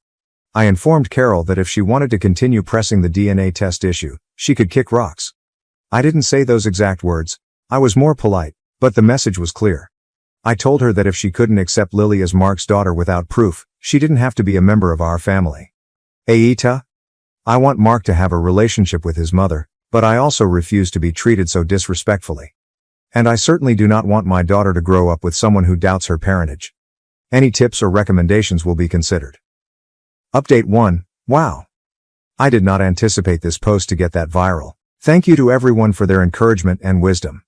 It's been quite reassuring to learn that I'm not crazy, and that Carol's behavior is utterly out of character. Many of you suggested that I talk to Mark about having clear boundaries with his mother, and you are completely correct. I had been postponing the talk because I was fatigued and did not want to deal with any more turmoil, but it had to happen. So, last night, after Lily was sleeping, Mark and I had a long conversation. Carol's demand for a paternity test wounded and disrespected me, and I told him so. I also expressed concern about the damage this was having on his relationship with his father John. Mark absolutely understood. He stated that he was furious with his mother, not only for the paternity test request, but also for her behavior throughout my pregnancy. He explained that he had been making excuses for her for years, but he was finally seeing her for who she truly is, a controlling, manipulative woman who is more concerned with her personal image than her son's pleasure. He told me he tried contacting her again, but she still did not answer. He left her a voicemail in which he expressed his disappointment with her and stated that he would not contact her again unless she apologized to me and accepted Lily as his daughter, no questions asked. He also mentioned he had spoken with John again. John is heartbroken by the circumstances. He adores Carol, but he also understands that she is in the wrong. He told Mark that he was thinking of staying with us for a while to get away from Carol and spend more time with Lily. Mark and I agreed to welcome John with open arms. We have an extra bedroom and Lily adores him. It would be wonderful to have his assistance, and it would also provide him with a reprieve from his toxic home situation. Some of you questioned my parents and why they weren't more involved. That's a valid question, and I should have addressed it in the original piece. My folks live fairly far away, on the opposite side of the country, actually. They are likewise in their late 50s and not in good health. Traveling vast distances is quite difficult for them, especially given the current constraints and worries. We communicate to them on video calls virtually every day, and they adore Lily even from a distance. They are really supportive of me and Mark, and they were outraged when I told them about Susan's outburst in the hospital and Carol's subsequent behavior. They wish they could aid, but they are physically unable to do so. They send their love and support, which means everything to me. They also stated that if John needed a place to crash, they would gladly contribute some money and urged me to find him a suitable retirement home. It was quite sweet of them. So that's where things are right now.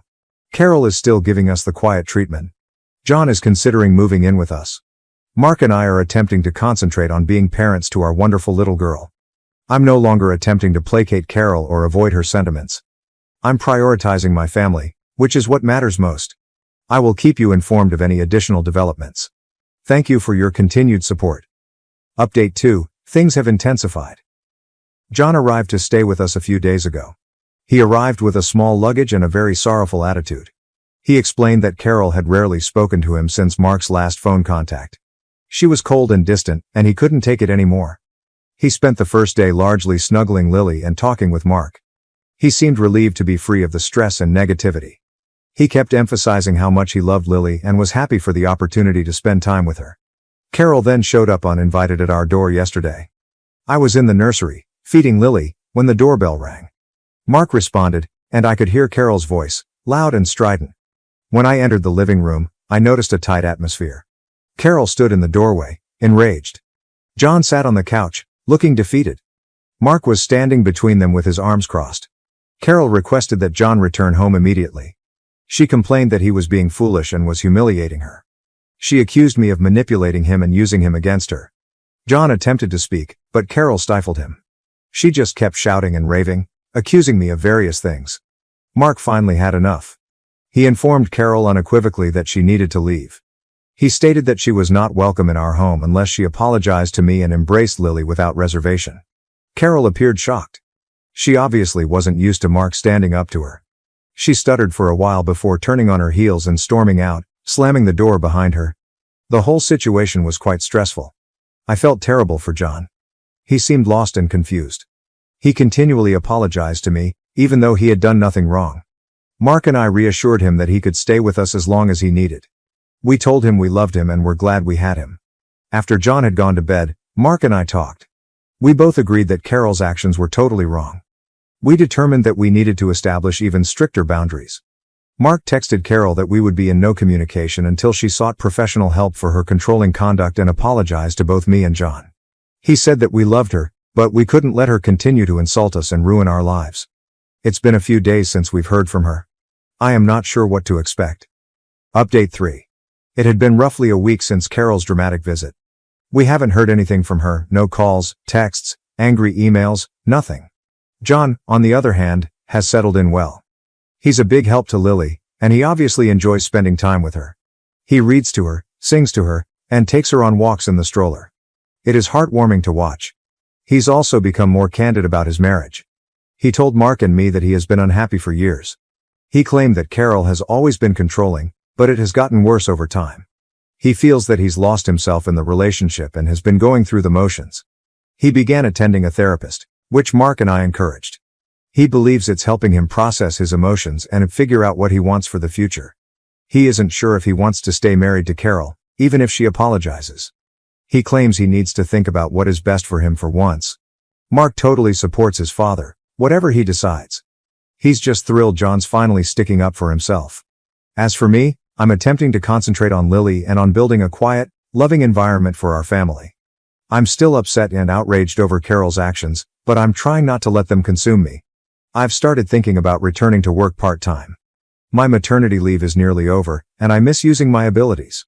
Mark is entirely on board, and John has offered to assist with childcare. We are also starting to arrange Lily's first birthday party. The party will be modest and exclusive, with only close relatives and friends. Obviously, Carol will not be invited. It's strange to consider celebrating a huge milestone without Mark's mother present, but I just don't see any other option. She made her decision, and she must deal with the consequences. I'm still hopeful that one day she'll see reason and apologize, but I'm not holding my breath. Update 4. A few tiny but major events have occurred. First, John applied for legal separation from Carol. He spoke with a lawyer and determined that it was the best course of action, at least for now. He explained that he needed to create some formal gap between them. He informed Carol of his decision, and she did not take it well. She called Mark, yelling and crying, accusing him of turning his father against her. Mark stayed calm, telling her that John had made his own decision and she should respect it. After a few days, we received a letter from Carol's lawyer. It was a cease and desist letter, requesting that we stop disseminating false and defamatory material about her.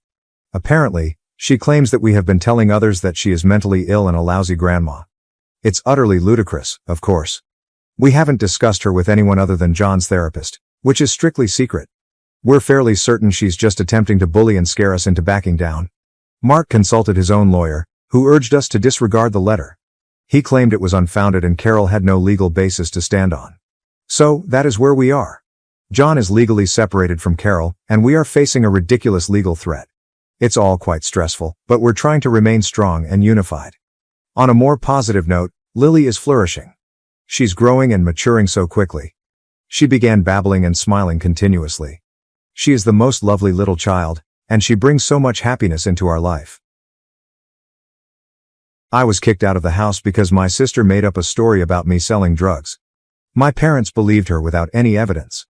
Growing up, my family placed a huge priority on appearances and achievements. My father, Benjamin, 57 male, works at a prestigious insurance company and is very respected in his area. My mother, Olivia, 56 female, is a biology professor and the ideal caring mother who is always there for us. However, everything in our family came with stipulations. We had to appear and behave flawlessly, and perfect was determined by how well we fulfilled my parents' expectations. My older sister, Isabella, 30 female, or Bella as everyone nicknamed her, embodied their dream. She's an engineer. She's 4 years older than me. She was highly successful and seemed to handle life with ease, constantly gaining praise, honors, and admiration from our parents. On the other hand, I was quieter, more reserved, and a little rebellious. I was intelligent, but I decided to pursue my own way. My hobbies did not always correspond with my parents' expectations of success. Well, I was an English major, which they did not appreciate, but they accepted our disagreements as long as I stayed within their parameters. I attempted to avoid crossing any lines. Regardless of all our differences, I admired Bella. She was everything our parents intended, and I saw her as someone I could rely on and learn from. I never imagined she'd do something like this to me. 6 years ago, my world was turned upside down due to Bella's massive deception. I was 20, still in college, and attempting to plan my future. Bella, our parents' favorite, was the golden kid. She was accomplished, responsible, and always on their good side. Meanwhile, I felt like I'd never measure up, always living in her shadow. Things changed radically for Bella a few months before she told that falsehood. She begged me to assist her in concealing a potentially dangerous situation in which she was involved. Basically, she had made some poor decisions and wanted me to keep my mouth shut about them. She was involved with some questionable persons and situations, which made me uncomfortable and did not sit well with me. She asked me to lie to our parents about it and provide her an alibi. She claimed it was a family duty, and that I owed her because she had always supported me. However, something felt off, and I didn't want to get involved in her plans. I was trying to keep my own life together, and lying for her seemed like a recipe for catastrophe. I told her I wouldn't do it since I didn't want to take any risks. She became enraged, acting as if my refusal was a major betrayal. Her reaction was powerful, almost frightening. I recall her warning that if I crossed her, I would regret it and that she would find a way to hold me accountable. At the time, I assumed it was just theatrics and she would settle down. Looking back, that moment appeared to be the catalyst for everything that followed. Within weeks, Bella began to discreetly undercut me. Soon after, she told our parents a massive falsehood. She told our parents I was selling drugs in college. This was a massive, terrible falsehood that stunned me. I had never used drugs, let alone sold them. But Bella spoke so convincingly that my parents believed her without question. To this day, I don't understand why she did it. We weren't particularly close, but neither were we enemies. I mean, she is or was my sister. I could never have imagined she would do something so wrong to me. This was a falsehood that could damage my future, and I honestly believed it did. My father, Benjamin, responded like a hurricane. He did not ask any questions or allow me to clarify. His rage struck me hard, deeper than I imagined. I sensed his despair and disgust, as if I were no longer his daughter. My mother, Olivia, was quiet, but her silence hurt just as much. She looked at me with tremendous disappointment, as if I had shattered all of her expectations for me. Meanwhile, Bella stood to one side, expressionless. She didn't say anything or acknowledge the chaos she caused. She just watched my folks kick me out. That day, I was thrown out of the house. I had no hope of explaining or understanding what was going on. I left with nothing and had to drop out of college since I couldn't afford it without their help. My future felt like it had vanished overnight. I spent the next few months living with friends, moving from couch to couch and doing whatever work I could find. I felt hopeless. I had big goals, and everything I had worked for was just gone. I tried to contact my parents, thinking they would see the truth. Every call resulted in my being turned away. My father would hang up before I could say anything, and my mother would simply repeat her disparaging statements, refusing to listen or consider them inappropriate. I kept hoping they'd see through Bella's falsehoods and remember who I truly was, but they'd already decided. In their view, I was guilty, and that was it. Years have passed. I gradually learned how to reconstruct my life from scratch. I saved every penny from my waitressing job and then returned to school part-time. It was difficult, but I was determined to show myself that I could build my future without their assistance. Throughout this journey, I met folks who became my chosen family, friends who recognized my genuine self and stood by me after my own family had turned away. They helped me recognize my worth, improved my recovery, and restored my self-esteem. I eventually graduated, obtained a solid job, and began living a life I was proud of. Then I found my ideal fiancé, Mark, 27 million. He was gentle and understanding, everything I had been lacking. When I told him about my family, he didn't criticize or pity me. Instead, he explained that family is more than just blood. I have the right to select who comes into my life. With him, I actually felt loved and accepted. For the first time, I began to believe that I did not require my parents' approval to be complete. As our wedding day approached, thoughts of my family reappeared. I hadn't seen them in 6 years. Part of me wanted to reach out and give them the opportunity to make amends. But every time I thought about it, bitter memories flooded back. Rejection, embarrassment, and how they had discarded me without a second thought. Why should they be a part of one of the happiest days of my life if they were not present at my most difficult times? I received an unexpected message from my father. I was surprised to see his name appear on my phone after all these years. The message was brief and straightforward. He informed me that my mother was seriously ill and wanted to meet me since she missed me. There was no apology or acknowledgement of the past. There is no awareness of the harm they have caused. Just a little word on my mother's illness and her desire to reconnect. He also indicated that he was aware of my approaching wedding and that he and my mother wanted to be involved. It felt weird and weighty to realize they had suddenly longed to reach out. Where was this compassion while I was battling to survive after they abandoned me? They missed my graduation, first job, and pretty much everything else throughout my life. Now when my mother is ill, they act as if those 6 years didn't matter, as if I could just forgive and forget. It appeared so unjust. I may sound selfish, but this caught me off guard, and I didn't feel good about it. They weren't present during the difficult times, but now they wanted to be a part of the happy ones. A rush of emotions overtook me. I felt guilty when I thought about my mother being unwell. Despite everything, she was still my mother, and the thought of her suffering was difficult to bear. I realized that her desire to see me was not solely for the wedding. It could be about seeking closure or making peace before it's too late.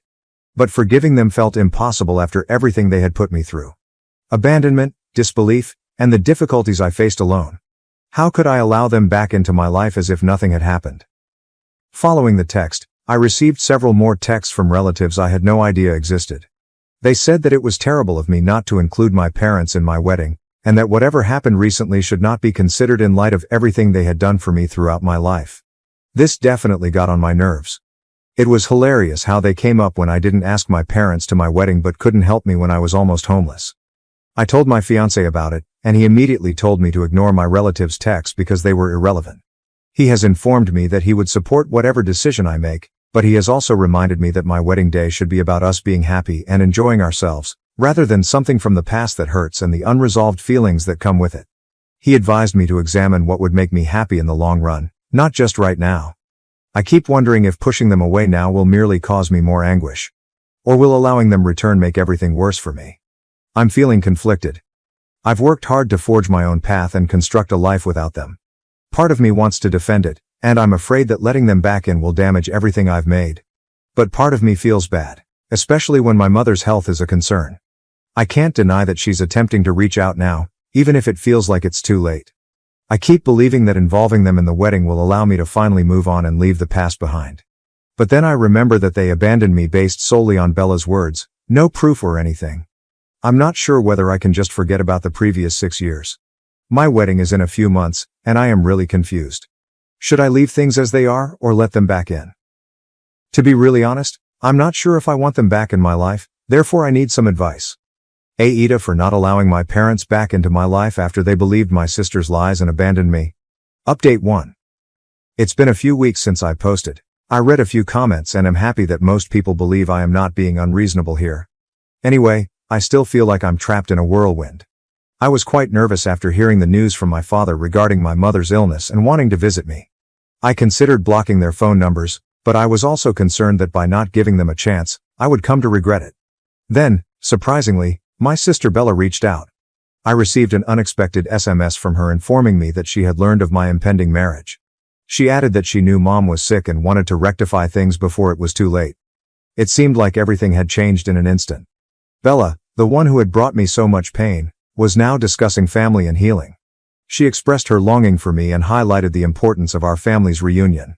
She explained that I had always been a part of her life and that she wanted us to be at peace. But all I could think of was her betrayal, which had ruined everything. My father's message had already troubled me, and Bella's text simply added to the perplexity. What did she expect of me? Did she truly believe I could forgive her with a few kind words? She refused to apologize or acknowledge the issues she caused. Instead, she continued emphasizing how family was the most essential thing, especially since Mom's health was diminishing. It all felt false, as if she was only reaching out now to relieve her guilt. I couldn't help but wonder if there was another motive for her message, one that I wasn't perceiving. She had been cold and calculating when she lied about me, and I couldn't get the impression that it was all about her image. The prospect of seeing Bella after so many years was like revisiting an old sore. Still, the fact that my mother was ill made me feel differently. I felt awful for wanting to keep them out when there was a chance she wanted to make amends. But every time I considered forgiving them, every memory from the past came flooding back even stronger. I wondered if they'd ever acknowledge the troubles they produced for me. The idea of them attending my wedding felt almost ludicrous, as if they could simply show up as proud parents after all this time. I continued thinking about my fiancé's recommendation to prioritize my long-term happiness. My wedding should be a joyful celebration, not a source of stress. But how could I find peace if I was still angry? Could I truly move on if I never allowed them back into my life? I couldn't see Bella sitting in the front row like nothing had happened. It felt awful to even consider including them after what they had done. I decided to respond to Bella, but I kept it quick. I told her I needed some time to consider and didn't know how I felt about her or our parents attending the wedding. I remarked that I was unsure how I felt about them after everything that had happened between us. I'm not sure why, but I hoped she understood. However, her response was simply another message about family, with no indication of regret or acknowledgement of her conduct. She even had the audacity to declare that she understood my emotions but hoped I would see the larger picture and let the past go for Mom's sake. After her response, I was more perplexed than ever. I thought having time to dwell on my emotions would help, but it actually made things worse. Relatives I hadn't heard from in years began to contact me, encouraging me to let go of my anger and warning me that if I didn't reunite with my family soon, I'd regret it. They seemed to only know a portion of the tale and believed I was being unfair. Their words hurt, but I realized they had no idea what I had gone through. This simply increased my uncertainty and fury. A few days later, my dad sent me another mail with further information concerning Mom's condition. He didn't give much information, but it was evident she wasn't doing well. He said Mom had always loved me and wanted us to be a family again. It felt weird, as if he was attempting to make me feel guilty rather than apologizing or acknowledging my grief. I questioned whether he comprehended the consequences of their actions. I spent several hours considering what I would say if I met them again. I imagined telling them about the years of struggle, the nights spent feeling completely alone, and the betrayal I still held. But deep inside, I knew it wouldn't change anything. They'd probably find a way to excuse their actions or reject my emotions, claiming I was being exaggerated. Still, the notion of my mother being ill weighed on me. Was I wrong to hold on to my rage when she could be facing significant consequences? My fiancé has been an excellent source of support, reminding me that my sentiments are valid and that I can establish my own boundaries. He pledged to stand by me regardless of what I decided. I consider myself fortunate to have someone who actually understands my suffering and does not encourage me to forgive solely for the sake of appearances. He underlined that it is my decision, but I can feel the weight of it all. As the wedding date approaches, the pressure builds.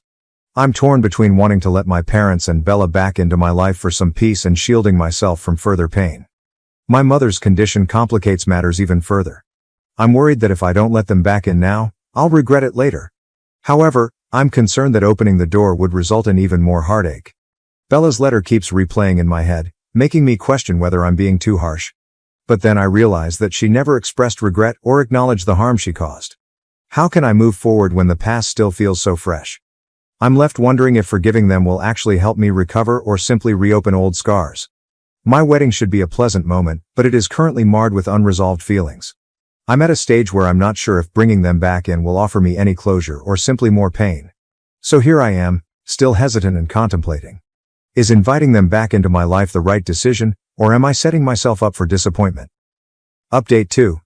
Hey, it has been roughly 3 weeks since my last post. A few days after the previous update, I reached my limit and went to see my family. After weeks of putting it off, I couldn't ignore my mother's critical illness. Part of me wanted to keep my distance, but I felt guilty, and I knew I'd regret not seeing her one more time if she didn't improve. It was an hour-long drive to their place, and it was difficult to remain calm. But I kept telling myself I was doing this for my mother, not for Dad or Bella. But that didn't make things any simpler. I was frightened to see the house again. I have so many memories there. I had lived in that house for my entire life until 6 years ago. I was forced to go, and now I feel compelled to return. When I got to the house, it felt odd. It had been so long, but everything seemed practically the same. To my astonishment, my mother was the only one present, seated in a chair near the window. I barely recognized her. My father had not arrived yet, which was somewhat of a relief. But I knew the confrontation was still imminent. It pained my heart to see her so weak and fatigued. She appeared so small, and I just wanted to hug and cry. I could only think about how much time had been lost. We could have spent a lot of time together. If Bella hadn't pulled that stunt, I wouldn't have been as stunned by Mom's situation. If I had been by her side all those years, I would have been able to aid her in some manner. My older sister, however, denied me this opportunity. Mom looked both thrilled and sad to see me.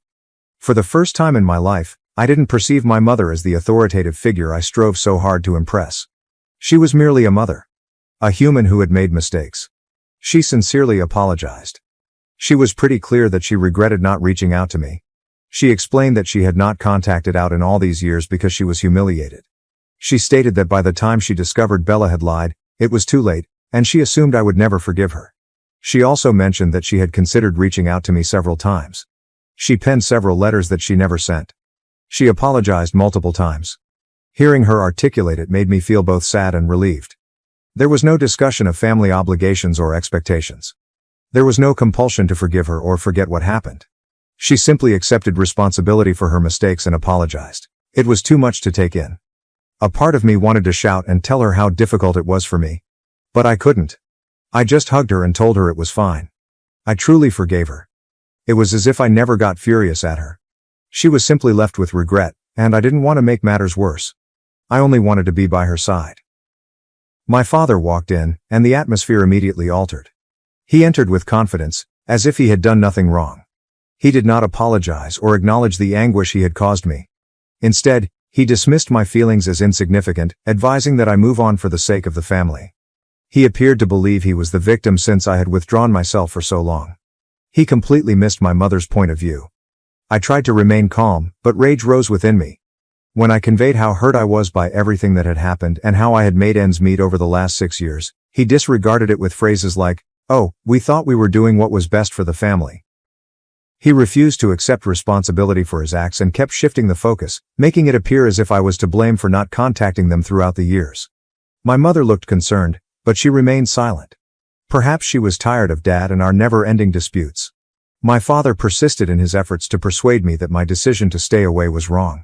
It was frustrating, and I had a familiar sense of impotence from my childhood. As if my voice didn't matter. When I asked about Isabella and where she was, they replied she couldn't make it. It was strange because she had reached out, mentioning family and forgiveness, but when it came time to confront the matter, she was missing. Deep down, I wasn't really surprised. I assumed she would avoid any serious disagreement, even if she was the one who began it. She had caused the commotion and left everyone else to deal with it. After the visit, I was fatigued. Instead of the tranquility I desired, I sat silently as my father lectured me, hoping he could persuade me to forgive them. However, I understood I didn't need his approval and didn't have to fit in with a family that had previously let me down so readily. Before I departed, my mother requested that I return soon. She sounded desperate and appeared sorrowful. I wasn't sure if I'd be back, but I couldn't say goodbye forever. I hugged her and promised to keep in touch, encouraging her to contact me whenever she wanted or needed to. I couldn't think straight on the journey back to my place. I felt conflicted. My mother's apology was genuine and meant more to me than I realized, but my father's attitude and Isabella's absence made me bitter, bringing back the anguish I had tried to ignore. I wanted to forgive them and go on, but I wasn't sure how to do so without losing my mind. I forgive Mom. I don't have anything against her anymore. But what about Dad and Bella? I'm not quite sure about them. My wedding is in a month, and I'm not sure whether I'll invite them or keep them in my life. I'm confident I'll stay in touch with Mom. I might invite her. However, as I already stated, I am unsure about Dad and Bella. Perhaps it is best to go without them, maintaining a safe distance for my own peace of mind. It is difficult, especially since my mother may not have much time left. I feel a mix of remorse, hatred, and love, and I'm not sure whether I'll ever get the closure I desire. I honestly am not sure what my next step will be. I'll keep you updated if anything happens. Update 3. Hello everyone, it has been a long time since I provided an update. It has been 6 months, and so much has transpired. I would have provided an update sooner, but I simply wanted to comprehend everything. Mark and I had a small private wedding. After everything with my family, we wanted a quiet day focused on us. I decided to invite my mother and father. My mother was quite ill, and I knew I'd be disappointed if she couldn't go. It was easy to invite her because she had made an effort with me, and everything was well. She admitted her mistakes, and I could tell she really wished things had been different. I decided not to invite Bella. It wasn't to hurt her, I just couldn't trust her not to cause additional turmoil. Bella texted me after the ceremony, furious about not being included. I simply informed her I didn't want her there and blocked her number. That seemed like a relief, like if I had completed a hard chapter. Unfortunately, approximately 2 months after the wedding, my mother died. She wasn't in pain. She died quietly, with me and Dad by her side. I was grateful for the time I spent with her, even though it was brief. In her final days, she appeared softer and more like the mother I knew. We would sometimes sit in silence, which felt comforting. I was able to say farewell, something I will always appreciate. My mom's funeral was one of the most difficult days of my life. It was a casual gathering of relatives and a few close friends. I wanted to recognize and celebrate her life.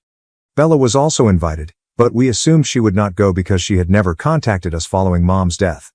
But on the day of the funeral, she stormed in, demanding to know why she wasn't at the wedding and making everything about her. It became chaotic. Her ranting drowned out the lovely things expressed about my mother. I felt both humiliated and hurt.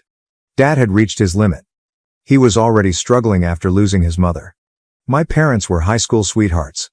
They'd been together for nearly 40 years, and this was plainly the worst thing that had ever happened to him. Bella's selfishness sent him over the edge. He rose up and instructed her to go. He stated that she was insulting Mom's memory and that he never wanted to see her again. The room was fraught with anxiety. Everyone was stunned into silence. I had conflicting feelings. Part of me was happy that Dad had finally faced her, but I was also concerned about the implications. Bella rushed out, complaining about how unfair it was, but I felt it was necessary to save the day from her antics. It felt like a watershed moment for both my father and me. Even though we were not particularly close, we felt that Mom deserved better than a raucous burial. Strangely, this incident brought my father and me closer. Our relationship isn't terrific, and there is certainly some stress, but we've managed to remain civil. He hasn't apologized for his part in everything, but he is now respecting my boundaries and has expressed a desire to have me in his life. We may not be close, but it is tranquil, which is enough for now. Baby steps, I suppose. Being in the position I am in right now feels strange. I used to think I needed a great moment of forgiveness, but now I realize I just needed to let go. Losing my mother was difficult, but it brought me closure. I can keep the pleasant memories of her and leave the rest behind. I do not intend to reconnect with Bella. I've realized that not everyone knows how the difficulties they create can affect others, which is good. I don't need her in my life anymore. Now I'm focusing on my relationship with Mark and creating something positive with him. Finally, I'd like to thank everyone for their support throughout this difficult period. Your warm comments and understanding have meant a lot to me. Sharing my tale has been a relief, and knowing that others care has helped. I appreciate everyone who read my updates and shared their feedback. It really helps to know that I am not alone on this journey. Thank you for being there for me. My mother-in-law constantly demanded money and used my wife for support. My wife defended her, even when she stole from us. My relationship with my wife, Carol, and her mother Eleanor, has been worsening for years. It's a sluggish, grinding problem, the kind that eats away at you gradually. It's reached a breaking point, and I'm not sure what the next move should be. It all comes down to Eleanor's almost infinite feeling of entitlement and Carol's complete inability to confront it, or even accept it, really. To understand the dynamic, some background is required. Carol and I met at a business event around 6 years ago, through a mutual friend. I enjoyed how she was instantly candid and honest about her family's financial history. She mentioned that her family was previously immensely affluent. They had a large house in an elite neighborhood, several costly automobiles, and a lifestyle that frankly, I couldn't understand. But, according to Carol, a succession of catastrophic investments, along with constantly terrible financial decisions, caused them to lose practically everything. She referred to her parents, Eleanor and Richard, as having lavish tastes. They'd buy things they couldn't afford, boats, sports cars, and take out loans they couldn't possibly repay. This debt cycle persisted, she claimed, until they were forced to sell their mansion and relocate to a much smaller condo. Despite this, Carol insisted that her parents had done their best. She insisted they had given her all she could possibly want. However, the story she told me over time showed a very different reality, one that made it difficult for me to connect with her parents. My wife's 17th birthday incident was especially telling. Carol had received a large sum of money as gifts from several family members. Carol claims Eleanor pressured her into turning her the money. She used guilt, claiming that she needed the money more than Carol did, and that Carol did not comprehend the demands of running a household. Carol then learned that Eleanor had used the money to have a professional perm. When Carol, naturally outraged, approached her mother, Eleanor's response was chillingly nasty. She informed Carol that she had always supplied food, shelter, and clothing for her and thus was entitled to the money. Carol's father, Richard, was, in many ways, worse. He had a child outside of his marriage to Eleanor and was legally required to pay child support. However, when Carol started her first job, Richard began asking that she contribute to these payments. He'd constantly pressure her, stating he couldn't afford it and that she needed to support the family. He would also frequently urge Carol to buy him stuff for their condo, a new, larger television, a cutting-edge refrigerator, even if the ones they already had were perfectly adequate. If Carol ever rejected or hesitated, Richard appeared to become hostile. He'd threatened to shatter her phone and laptop, the few things she owned that were genuinely hers. Carol recounted to me these anecdotes with detached grief, as if she had long ago accepted this conduct as usual. Only after she moved out of her parents' condo and into her own little apartment did she feel truly independent, with authority over her own life. My upbringing was the total opposite. My parents, John and Mary, were the salt of the earth. We were not impoverished, but neither were we wealthy. We lived in a modest working-class neighborhood. Dad worked as a mechanic at a neighborhood garage for more than 30 years. Mom worked in a bakery down the street, baking donuts and pastries. They worked so hard to provide for me. They scrimped and saved to ensure that I had all I required for school. They never complained. Never made me feel like a burden. Years later, once I finished college and found a respectable career, I was able to save a large sum of money. My biggest dream, which I had for years, was to buy a house for my parents. A tiny, comfortable home in a quiet area. It was a long-time fantasy that they had never imagined could come true. When I eventually did it, and handed them the keys, my father attempted to refuse. He stated that was too costly and I shouldn't spend my money on them. It took a lot of convincing and earnest pleading before he ultimately agreed. Both were in tears. It was one of the happiest days of my life. After that, they never requested anything from me, despite the fact that I offered to aid them financially on a regular basis. They both took on part-time jobs to keep themselves busy and earn some extra money. They emphasized, with quiet dignity, that parents should care for their children, not the other way around. So you can imagine the culture shock I felt when I first met Carol's folks. It felt like I had entered an entirely new universe. The first experience with Eleanor was unsettling. We were in a restaurant. Carol had planned a meal for us to meet. Eleanor looked me up and down, and her first inquiry was, "So, are you wealthy?" "No, hello. It's good to meet you." Just a direct, blunt question regarding my financial situation. I stuttered about having steady work and making a decent living.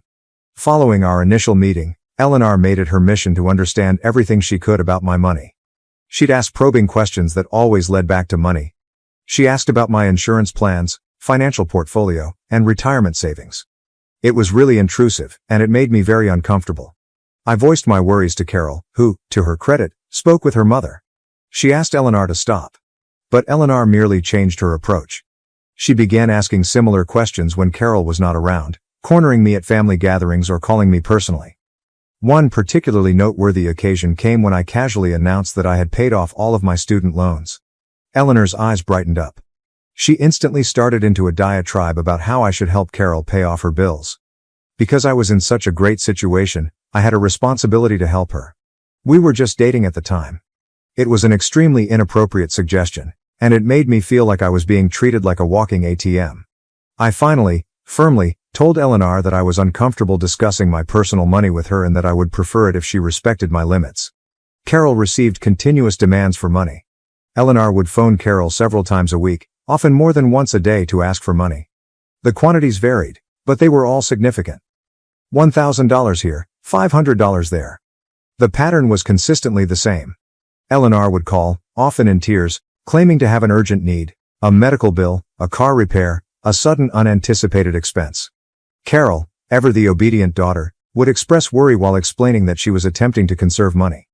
That she couldn't simply keep handing over enormous amounts of money. Eleanor would then embark on a guilt trip. Carol was reminded of all the sacrifices she has made for her. I promised to pay her back. Of course, the payments never arrived. If Carol ventured to bring up the remaining obligations, Eleanor would be furious. She would yell at Carol. Accuse her of being ungrateful, selfish. She didn't appreciate anything her parents had done for her.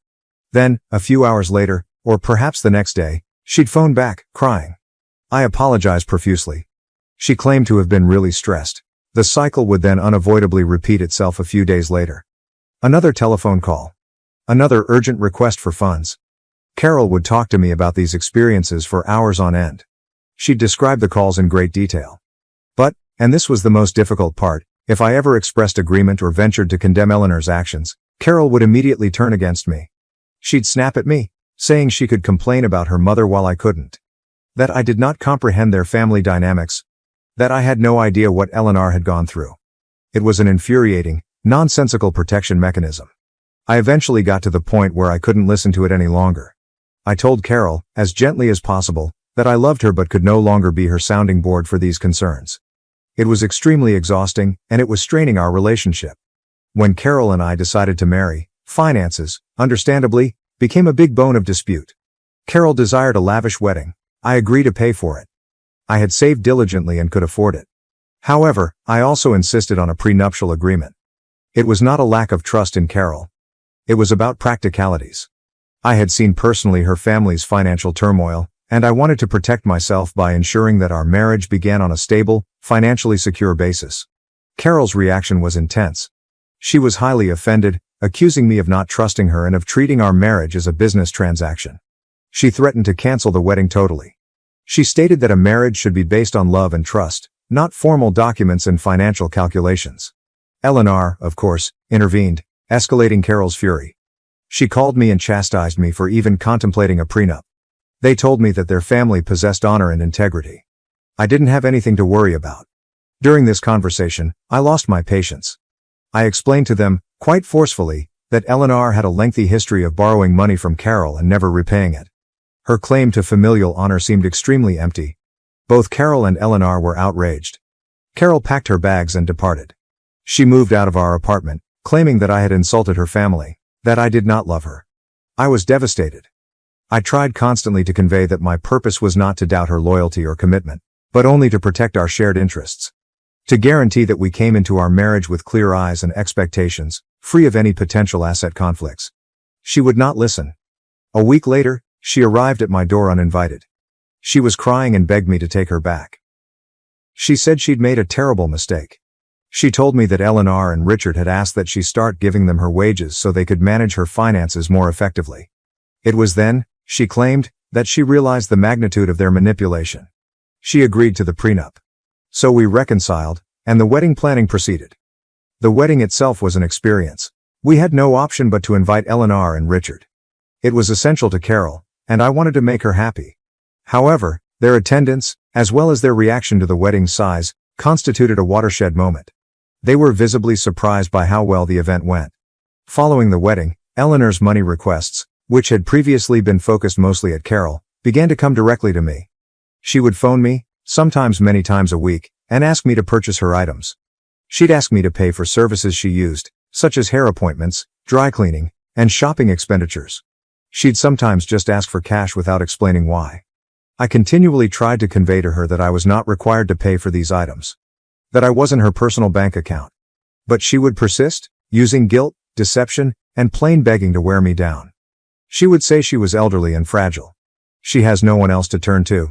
That as Carol's spouse, I had an obligation to assist her. I caved a couple times early on just to keep the peace. I persuaded myself I could afford it and it wasn't worth the fight. The refrigerator incident was an excellent illustration. Eleanor contacted me unexpectedly and requested that I buy her a new refrigerator. She stated her current one was outdated and unattractive, and she wanted a new stainless steel model with all of the latest features. I pointed out, properly, that her current refrigerator was fully functional. There was no real need for a new one. I questioned why she wasn't approaching Carol or Richard for the money. Her response was irritating. She mentioned that I had a high income. Because I was wealthy, I should be accountable for funding some of her bills. I adamantly rejected it. Eleanor began to cry, screaming into her phone. She told me how disappointed she was in me. How I was failing to fulfill my duty as a husband to my wife. She then called Carol and, using the same manipulative tactics, persuaded her that if I didn't purchase her the refrigerator, Carol would. Carol, who earned substantially less than me, would have to go into her personal resources to fulfill her mother's whim. I eventually relented. I got Eleanor a refrigerator just to shut her up. Then there was the issue with the sweaters. My parents, bless their hearts, had ordered identical sweaters for Carol and myself as an anniversary present. They were hand-knitted with a unique design that my father had helped construct. My father, overjoyed with the present, had texted me images of the sweaters before they were shipped. When the box arrived, I carefully stored it in the garage, planning to surprise Carol on our anniversary. On the day of our anniversary, I went to the garage to get the package. It was gone. I looked everywhere and turned the garage upside down, but it was nowhere to be found. I asked Carol whether she'd seen it, if she'd accidentally thrown it away thinking it was junk mail. She had not. The parcel has simply disappeared? It was puzzling. A month later, I visited Eleanor and Richard at their condo, and the sweaters were hanging in their closet. My parents had sent us hand-knitted monogrammed sweaters with love. I confronted Eleanor, my rage scarcely restrained. She originally denied this. Then she claimed she found the package outside, near our trash cans. After further inquiry, she acknowledged being at our house, looking about in the garage, and seeing the package. She stated she assumed I threw it away. That it was unwelcome. So she had taken it. It was an outright falsehood. An obvious case of theft. I was infuriated. I stated unequivocally that she had no authority to search our possessions. That she stole from us. Her response was astounding. She scoffed, claiming the sweaters were cheap and poorly made. She had actually done me a favor by taking them. She said I should be thankful. I informed her that they were a present from my parents. That they possessed sentimental worth. It did not matter. She just didn't understand it. I took the sweatshirts back. Carol and I departed immediately. On the way home, I anticipated Carol to be as upset as I was. Instead, she defended her mother. She believed Eleanor had simply made a mistake. That I had overreacted. That I had embarrassed her. She said Eleanor had not intended any harm. She was probably bewildered. I could not believe it. Even after Eleanor had been caught red-handed stealing from us, Carol continued to make excuses for her. Then Eleanor called Carol and demanded that she purchase a new dishwasher. It was a totally unneeded expense. Their home consisted of only 2 people. Richard and his buddies spend the majority of their evenings drinking at the local tavern. Carol attempted to reason with her, highlighting the absurdity of the request. But Eleanor insisted. She mentioned that all of their neighbors had dishwashers. She felt ashamed to be the only one on her floor without one. When Carol continued to refuse, Eleanor informed her she wished she hadn't been born. That any other child would be grateful to have such a giving mother. Carol was selfish and ungrateful. Carol was devastated. She spent the remainder of the evening in tears. I had stopped speaking to Eleanor immediately following the sweater incident. But the next day, I got a text from her. She suggested that I step up and support Carol, that I should purchase the dishwasher for her. She had just emotionally attacked her daughter, and now she was asking that I pay for the object that started the whole thing. I ignored the message. I just couldn't engage. I showed Carol the text as, I don't know, proof of her mother's actions. Carol's reply was unfortunately inevitable. She informed me that she had already spent a substantial chunk of her savings to order the dishwasher for Eleanor. She claimed she couldn't bear hearing her mother so angry. Richard's death a few months later was heartbreaking, but it also introduced new challenges. He was discovered lifeless on a street near their unit following a night of heavy drinking. It was an unexpected and shocking loss. Eleanor was naturally devastated. However, the situation suddenly became even more challenging. Richard had accumulated a substantial amount of debt, including loans from shady persons. Loan sharks, essentially. Eleanor was presented with a mound of invoices and threats of harm if she did not pay. She had to sell nearly everything they owned to pay off Richard's debts. She was left with almost nothing. Carol and I considered it, and despite the history and troubles, we decided to take Eleanor in. She had nowhere else to go. It felt right. The humane thing to do. I wondered if this was a chance for a fresh start. Perhaps with Richard gone and Eleanor in a more vulnerable position, she will be more reasonable. I greeted her warmly and made every effort to make her feel at ease. But I noticed Eleanor looking through our possessions. When we left the house, or just in another room, she would rummage through drawers, closets, and boxes. It wasn't obvious, she was cautious. However, I would discover things somewhat out of order. Drawers are not entirely closed, boxes have moved. I challenged her about this multiple times. Every time, she'd make the same lame reason. She was simply inquisitive. She was only glancing around. I requested Carol to speak with her, to define some boundaries. Carol's response was consistently the same. Just let it go. She's going through a hard time. However, it felt like a perpetual invasion of privacy. Then everything started to disappear. Initially, the pieces were small. An ornamental vase. A set of coasters. A few books. Then more valuable stuff started to disappear. Carol's jewelry was in pieces. Strangely, whenever these items went missing, Eleanor would come home from her outings carrying shopping bags, filled with new clothing, new shoes, new accessories. Given her financial circumstances, she had no income. It became increasingly clear that she was selling our belongings to fund her buying spree. She had gathered completely new clothing, filled with beautiful gowns and matching heels, despite not having a discernible source of revenue. I pointed this out to Carol as gently as possible. I voiced my growing suspicions that Eleanor was taking from us. Carol dismissed my concerns. She told me not to focus on her mother. She deserved to reward herself after all she'd been through. I didn't mind Eleanor treating herself in principle. But not using our money? Not by selling our possessions. It was theft. Plain and simple. The incident with my wallet was the final straw. I got home from work early one afternoon. Carol was still in her office. I went to our bedroom to take a shower, as is my custom. When I got out of the shower, I discovered Eleanor standing in our bedroom, near my dresser. She held my wallet in her hand. And she was going through it. I was shocked and speechless for a moment. I yelled at her and demanded to know what she was doing. Why was she in our bedroom? Why was she going through my wallet? She turned bright red and stammered, unable to provide a coherent response. She resembled a child caught with her hand in the cookie jar. I later told Carol about the incident. I expected her to be equally outraged as I was, to finally recognize her mother's actions for what they were. Instead, she minimized it. She assumed Eleanor simply needed some money, that it wasn't a huge problem. She even offered that Eleanor could steal money from my wallet if she needed it. That I need to be more understanding. She accused me of looking down on her family, of condemning them because they were not as wealthy as I was. She said that her family did not grow up in poverty and desperation like mine had. This implies that my upbringing has made me less understanding. That comment stung. It was a low strike that exposed a deep-seated resentment I had not recognized existed. I decided that I needed some space. I went on a walk. A long, aimless walk, attempting to make sense of Carol's response. I could not understand her steadfast devotion to her mother. Even when Eleanor was obviously in the wrong. Even when she stole from us. Carol apologized when I returned home a few hours later. She said she had a firm conversation with Eleanor, telling her not to enter our bedroom again. Not to go through our possessions. I just nodded. I didn't believe it would make a difference. Eleanor has repeatedly demonstrated that she had no regard for boundaries. No consideration for our property. And I was correct. It did not cease. I made precautions to protect my belongings. I added locks to my dresser drawers. On the cabinets in the living room. On the storage crates in the garage. It felt silly to lock away my own belongings in my own home. But it was the only way I could feel any sense of security. Then I arrived yesterday. The result of months of frustration. Of feeling abused and degraded. Carol called me at work, frantic. She had gone home for lunch, as she often did, to check on Eleanor. But Eleanor was gone. Not just out for a walk or a shopping expedition. Her belongings were also gone. Her clothing. Her personal effects. It's all gone. Carol, understandably worried, began looking around the house.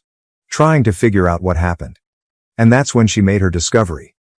Her credit card, which she always carried in her wallet, was missing. A considerable percentage of her jewelry, including precious antiques, was also gone. Eleanor didn't answer her phone. Carol was frightened that Eleanor would use her credit card.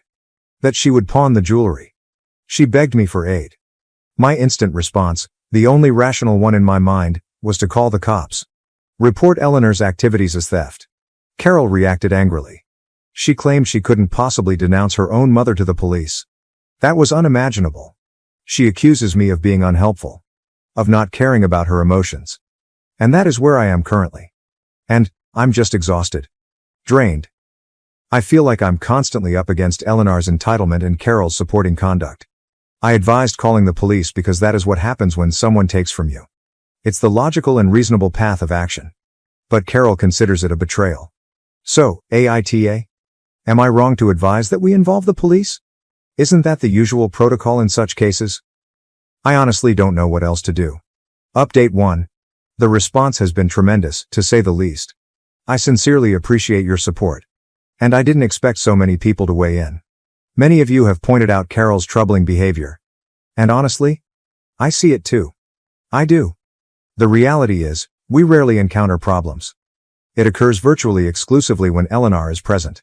It's becoming evident that I need to have a serious discussion with Carol about this situation. As long as Eleanor is a constant presence in our life, this pattern of boundary violations and Carol's inability to enforce them will unavoidably continue. Update 2. I had that chat with Carol. I even showed her this post, hoping that an outside perspective would be helpful. It did not go well. She is really upset, alleging that the comments are unjust and judgmental. She grew highly defensive, claiming that anyone would support their parent regardless of the circumstances. She also felt betrayed since I had shared such a private topic online. I tried to clarify that my objective was only to determine whether contacting the police was the best line of action. But she didn't respond. She's fully blaming me, and I'm not sure why she can't understand Eleanor's role in all of this. Update 3. After a week, Carol finally received communication from Eleanor. It turns out that Eleanor pawned part of the stolen jewels. She claims to crave independence. That she is tired of living with us because she feels restrained in her actions. Carol threatened to contact the police if the remaining jewelry was not returned. But Eleanor appears completely unfazed.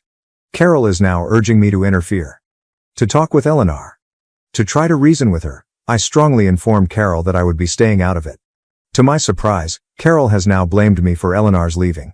Claiming I made her feel unwelcome. I'm actually speechless at this moment. Update 4. After some time, I took the painful decision to file for divorce. Many of you undoubtedly expected this conclusion, and I must admit that I wish I had recognized the necessity sooner. Carol was able to block the credit card after Eleanor stole her possessions. However, the retrieval of the valuables proved difficult. I reaffirmed my suggestion to involve law enforcement, but she flatly refused. She then had the arrogance to ask me to replace the stolen jewelry. What's her reasoning? Eleanor took it, and I allegedly made Eleanor feel uncomfortable, thus it was my job to acquire replacement jewelry. All because she refused to contact the cops. I flatly refused? I informed her I had finished. With her. With her family. With the overall toxic condition, a heated dispute ensued, during which she made some extremely cruel remarks about my parents. I told her to go. She was extremely upset and accused me of being unjust. I told her to pack her items. And she departed, cursing me, and went to dwell with Eleanor. Update 5. Since Carol's departure, she and Eleanor have been constantly contacting me. Carol even contacted my parents. Thankfully, my parents are not like hers. Carol was told by my mother that she trusted my judgment even if she did not know all of the details. It has been a huge relief to have their support. I haven't told them the complete tale yet, but I plan to. I'm meeting with a lawyer today to discuss the divorce proceedings. I've already followed some of your advice and changed the locks. I have also bought security cameras, which I will install this week. I'm not sure if Eleanor or Carol will try anything, but I think it's important to be prepared. Update 6. Eleanor was detained as the situation developed over the course of 2 months. She had been stalking people. Arriving at my employment. When I went out with buddies. It was quite stressful. On one occasion, she hurled a drink at me, spoiling an otherwise nice shirt. I tried to be cordial, but her conduct only got worse.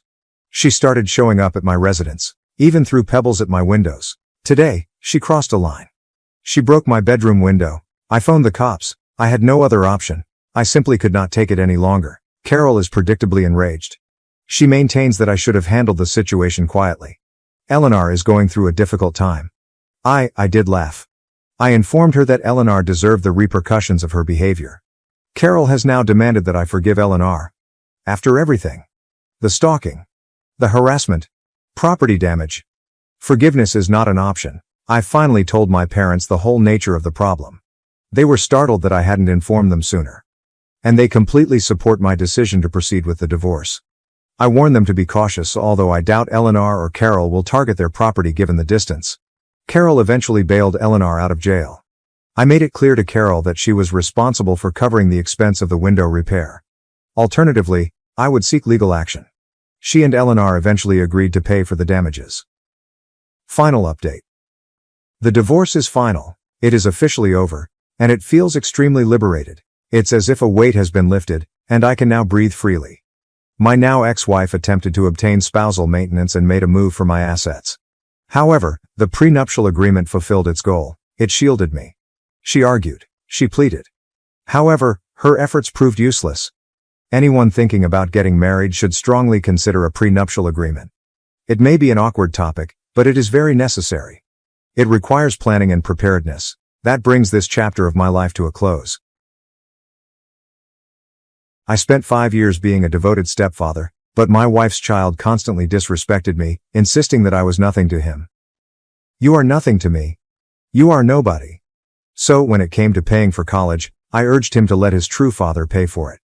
I never expected to share my tale, but I needed to get it off my chest. My name is Robert, and I'm 45 years old. I operate a highly successful elite wine bar in town that I constructed entirely from scratch and am really proud of. That pub introduced me to someone 5 years ago, or so I thought at the time. Melissa was a bookkeeper I recruited to assist with the financial aspects of my firm. She was intelligent, efficient, and exuded a subtle elegance that captivated me. She was more than just adept at her profession. She had a lovely personality. Something that made spending late nights reviewing financial reports a little less tiresome. At first, we kept it professional. She was new to the team, and I didn't want to overstep. But as the weeks progressed, I found myself staying in her office a little bit longer. Making excuses to check on her work, just to be near her. Finally, I made the first move. "Let me take you to dinner," I said one evening after we had done studying the books. She hesitated briefly before smiling. "Are you asking as my boss or as a man?" "As a man." That supper led to another and another. And before I knew it, we were discussing our future together. Everything looked amazing. Melissa was attentive. Her kid, Ethan, was nice and courteous. And I felt as if I had finally discovered the family I'd always desired. We got married after 1 year of dating, and Melissa and Ethan moved into my house. At first, things went smoothly. I basically jumped right into being the greatest stepfather I could be. I accompanied Ethan to sporting events, assisted him with school tasks, and ensured he had all he required. I paid for family vacations, bought him all of the latest sneakers he desired, and did everything I could to provide him with the life I hoped I had when I was younger. He would see his father from time to time. To be honest, Knowing what I did in the past did not make me feel completely at ease. According to what I knew, Kevin had virtually burned down their old flat several times while drunk. This is why he lost custody in the first place. But Melissa urged that Ethan retain that connection. He's still his father, she would remark when I expressed my concerns. Ethan needs to know his dad still cares about him. I saw him at a school event once, and he didn't appear sober. There was something about the way he swayed while standing still. His eyes were unable to focus. But I kept my mouth quiet. After all, who am I to interfere? I was only the stepfather, correct? God, I wish I had known then what I know now. If only I had known then that my desire to be the ideal stepfather could have blinded me to what was really going on. But hindsight is 20/20, right? And the real crisis hadn't even started, not even close. Time went by, and Ethan turned 18 years old. Both his birthday and graduation were approaching. And this made him walk around the house like a frightened wreck. He constantly said, "What if something goes wrong? What if people don't come? What if this isn't perfect?" One evening, when I noticed him overthinking, I placed my hand on his shoulder. "Hey, everything is fine," I said to him. "As a matter of fact, I've got a brilliant idea. Why don't we hold your party at the bar? We can reserve the best section in the house." His eyes immediately brightened up. I knew my wine bar had become a popular destination in town. And Ethan had been eager to show it off to his friends. "Really?" he asked, already reaching for his phone. "Oh my God, my Instagram is going to be insane. Everyone at school is going to be so jealous." I threw myself into preparations. I wanted things to be perfect for him. I even brought him shopping for a designer suit, a sleek black one that made him look like a junior businessman. He looked every bit the young professional in the suit. I nodded, indicating my approval. "How many guests do you think you're going to invite?" I inquired one evening as we were discussing the details. He fiddled with his phone for a time, appearing to hesitate. "About 30 people." "Great. Can you send me a guest list so that I can make sure we have enough space and food for everyone?" "Oh, I don't really have one yet," he replied swiftly. "Just plan for 30, okay?" In retrospect, I wish I had advocated for the list. But I was so focused on getting everything ready. The tables were set. The light was golden and pleasant. The atmosphere at Upper West Wine Bar was nothing short of ideal. It had been converted into the perfect location for an 18-year-old's birthday, sophisticated yet youthful, with a carefully curated menu of virgin cocktails and hors d'oeuvres. Ethan looked great in his cut black suit, standing alongside a group of his pals, laughing and taking photos. Melissa's family was present, socializing with his classmates, and everything appeared to be going perfectly. Then he walked in. I recognized Kevin even before he spoke. He swayed unevenly with each step, his eyes hazy. He wasn't sober. "I'm here to wish my son a happy birthday," he exclaimed loudly, catching the attention of the attendees. I was sitting next to Ethan when his father came over to our table, his expression filled with disdain. "Get up," he mumbled, waving his hand dismissively. "That's my seat. I'm his real father, not you." My voice remained calm and measured. "There is ample seating with the other guests at the next table. Why don't you join them?" "No." This time, his voice was sharper, nearly growling. "This is my place. You need to leave." "My place? Who do you think you are?" I expected Melissa to interfere. To do something?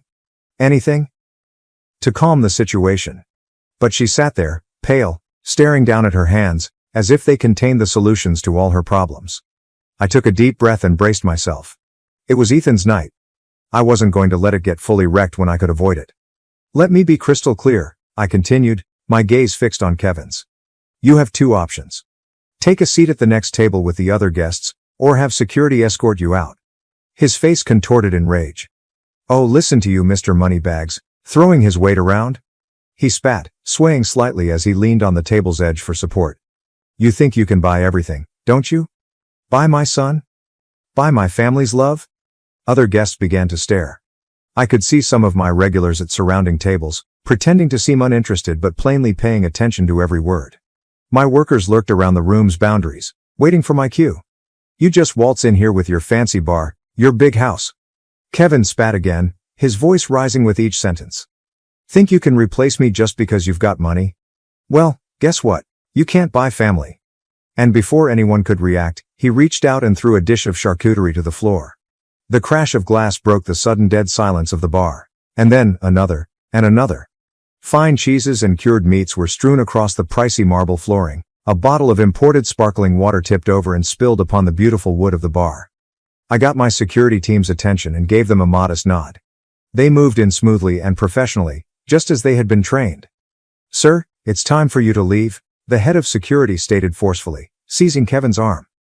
I watched them walk him out. His inebriated complaints turned into slurred, unintelligible cries that bounced off the walls before the front door swung shut behind him. Silence. The guest's murmur resumed gradually, however. I rose and smiled brightly like my owner. "Really sorry about this, ladies and gentlemen. Please, let the evening go on. Drinks are on the house." It didn't bother the regulars. They were used to it. After a few minutes, they returned to their chats. But at our table, Ethan's friends and relatives sat down. The whispers were incessant. I could see them cast glances toward Ethan, Melissa, and me. By dawn, the tale would have spread widely on social media. Ethan sat up straight and moved the food on his plate about. The sleek outfit that had previously made him appear so grown up now seemed to swallow him, making him small and defenseless. The Instagram-perfect celebration he had envisioned had swiftly turned into a nightmare. After about an hour, he moaned, "I have a headache. Can we go home?" The party ended shortly after that. People offered polite excuses, but I could hear them whispering as they went. "Poor Ethan. Did you see his dad? Can you believe what happened?" Ethan went to his room as soon as we entered the house. I followed the girls upstairs and entered his room to speak with him. "Say something." The next morning. The morning after the catastrophic birthday celebration, Ethan arrived at breakfast with circles under his eyes. He sat down in his chair, his gaze focused on his lap. "How are you feeling, buddy?" I inquired kindly. "Fine," he mumbled into his cereal dish. And that was all. One word. The next days felt like I was living in a haunted house. Ethan, who used to be active and gregarious, had become almost unrecognizable. Every time I entered a room where he was conversing with Melissa, he would go silent, as if someone had pressed the mute button. One evening, after Ethan had gone to bed, I attempted to discuss it with Melissa. "Don't you think we should do something? Maybe get him to talk to someone?" She waved her hand dismissively. "He's fine. He's just processing what happened. Give him space." But it wasn't okay. None of this was okay. Despite the stress in our household, we all went to Ethan's graduation ceremony. Melissa and I sat in the crowd, and when his name was called, I applauded so hard that my hands hurt. He looked terrific in his cap and gown. And for a minute, as he looked our way and smiled, I thought, maybe things were finally improving. Of course, we had a party later at our house. I knew I needed to do everything correctly. His favorites were all present. Truffle fries. Steak sliders. He would regularly take small crab cakes from the rear of the kitchen at the bar.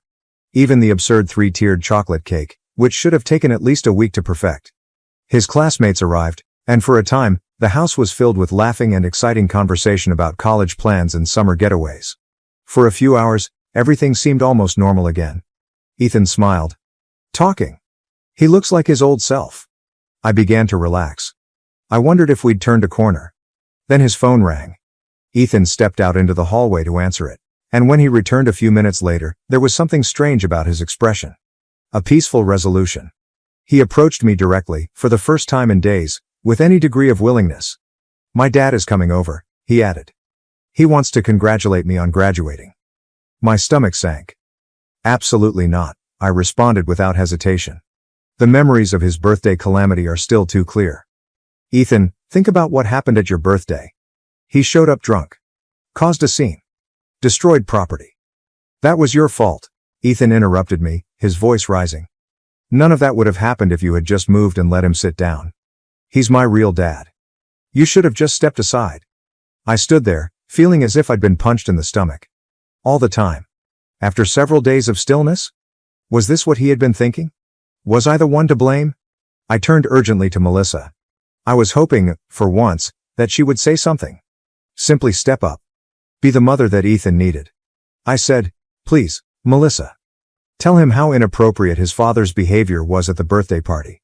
But she sat there, looking at her hands, as if they held the mysteries of the cosmos. The same quiet. Same cowardice. The same thing I saw in the wine bar that night. Something inside of me cracked. 5 years of being the ideal stepfather.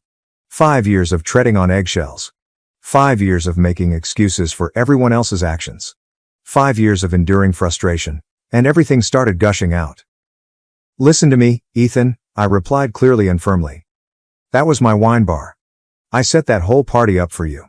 I got you that damn designer suit you wanted. I did absolutely everything to make that night perfect. And your dad?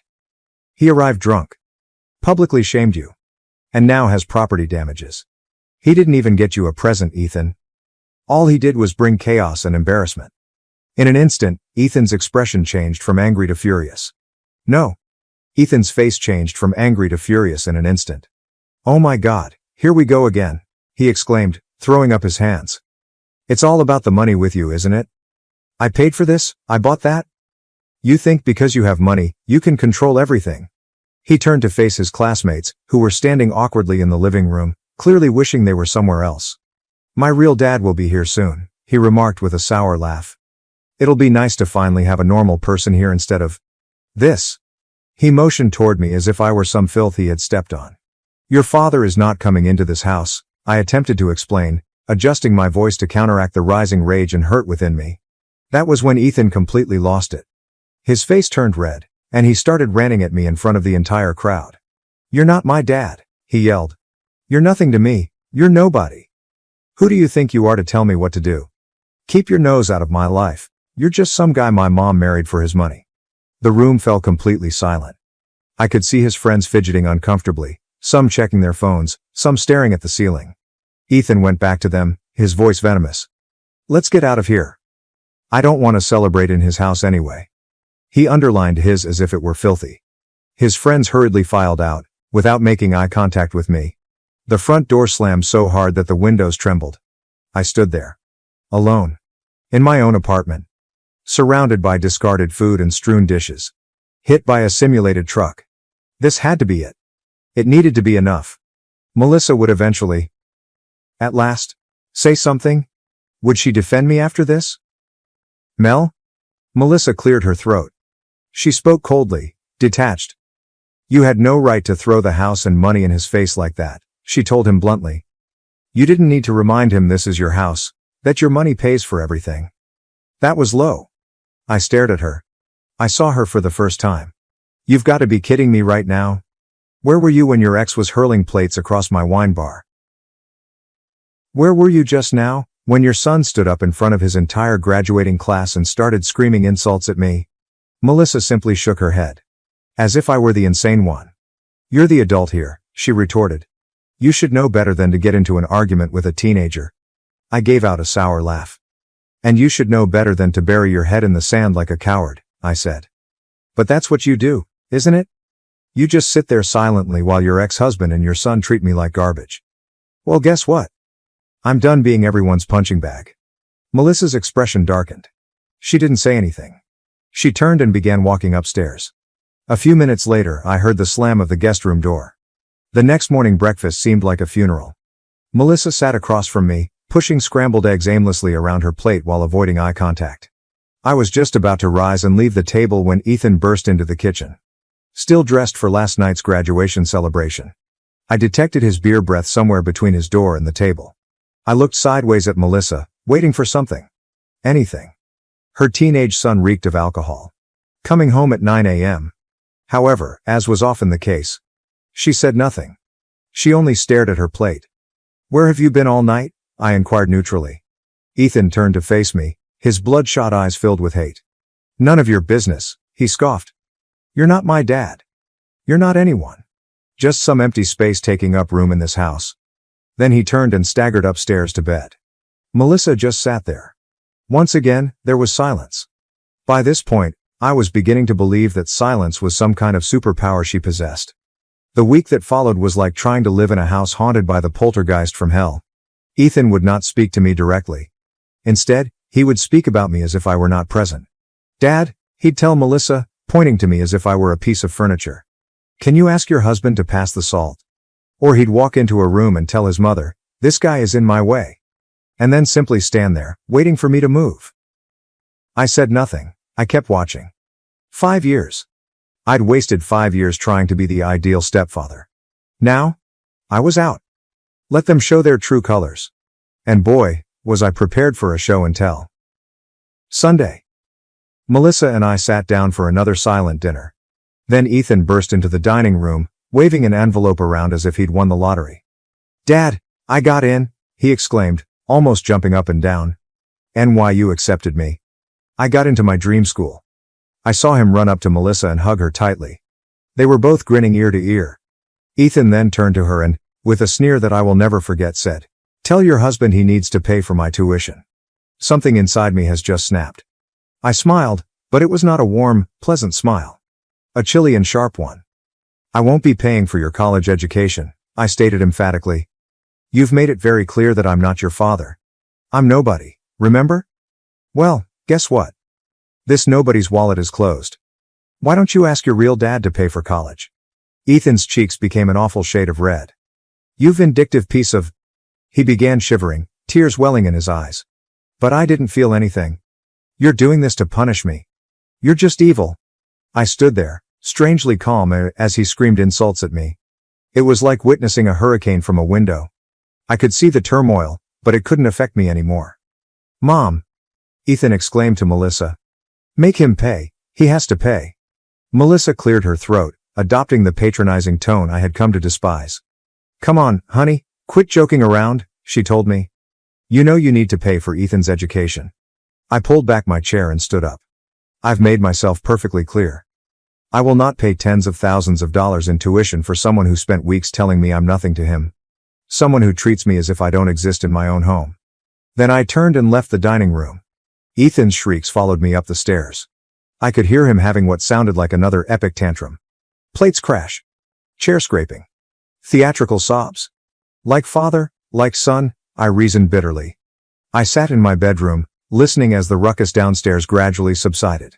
But I knew it was not over. Melissa would be up shortly, eager to play a role in this family drama. Sure enough, approximately 30 minutes later, my bedroom door flew open.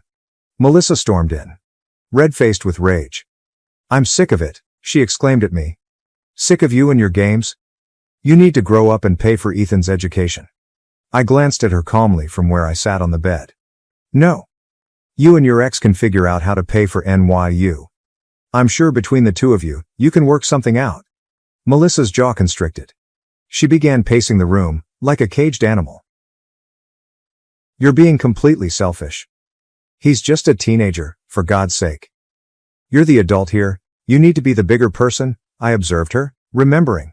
She had used the same reasoning each time. "Be the bigger person, Robert. Let it go, Robert.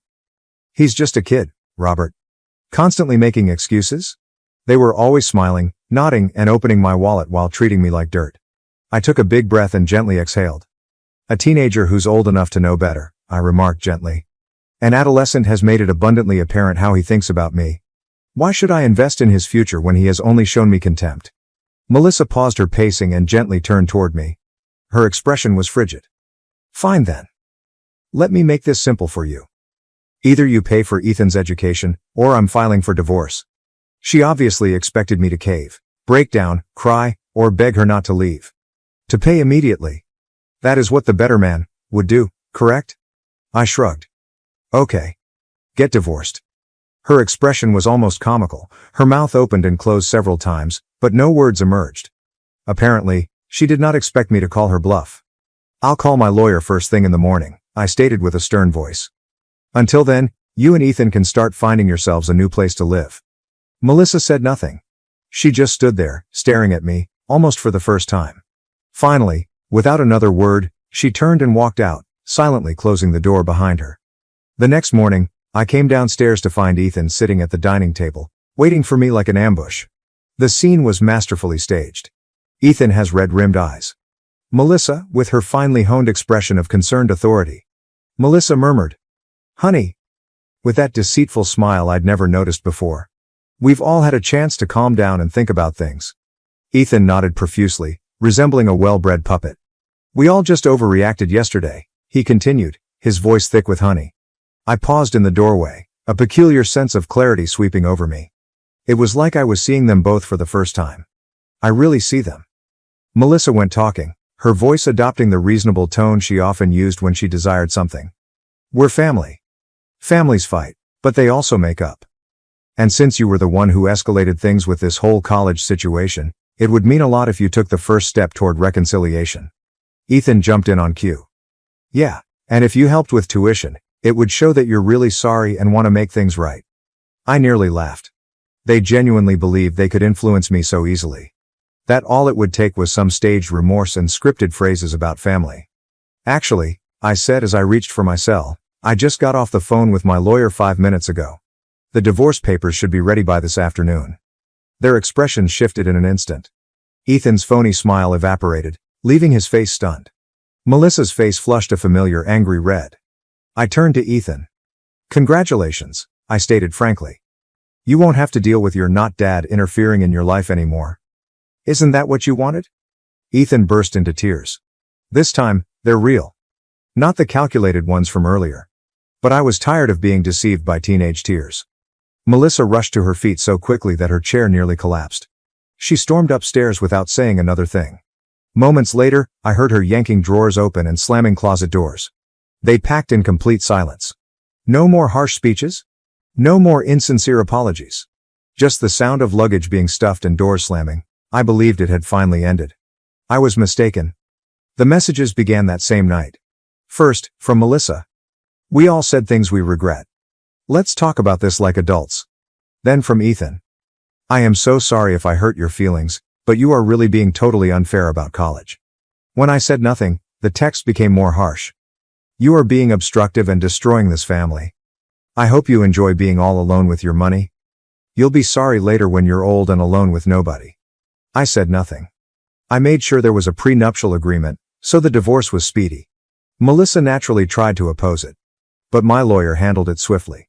She received nothing. Not 1 penny of my wine bar's income. Not a single penny from my savings. I still hear about them from common friends.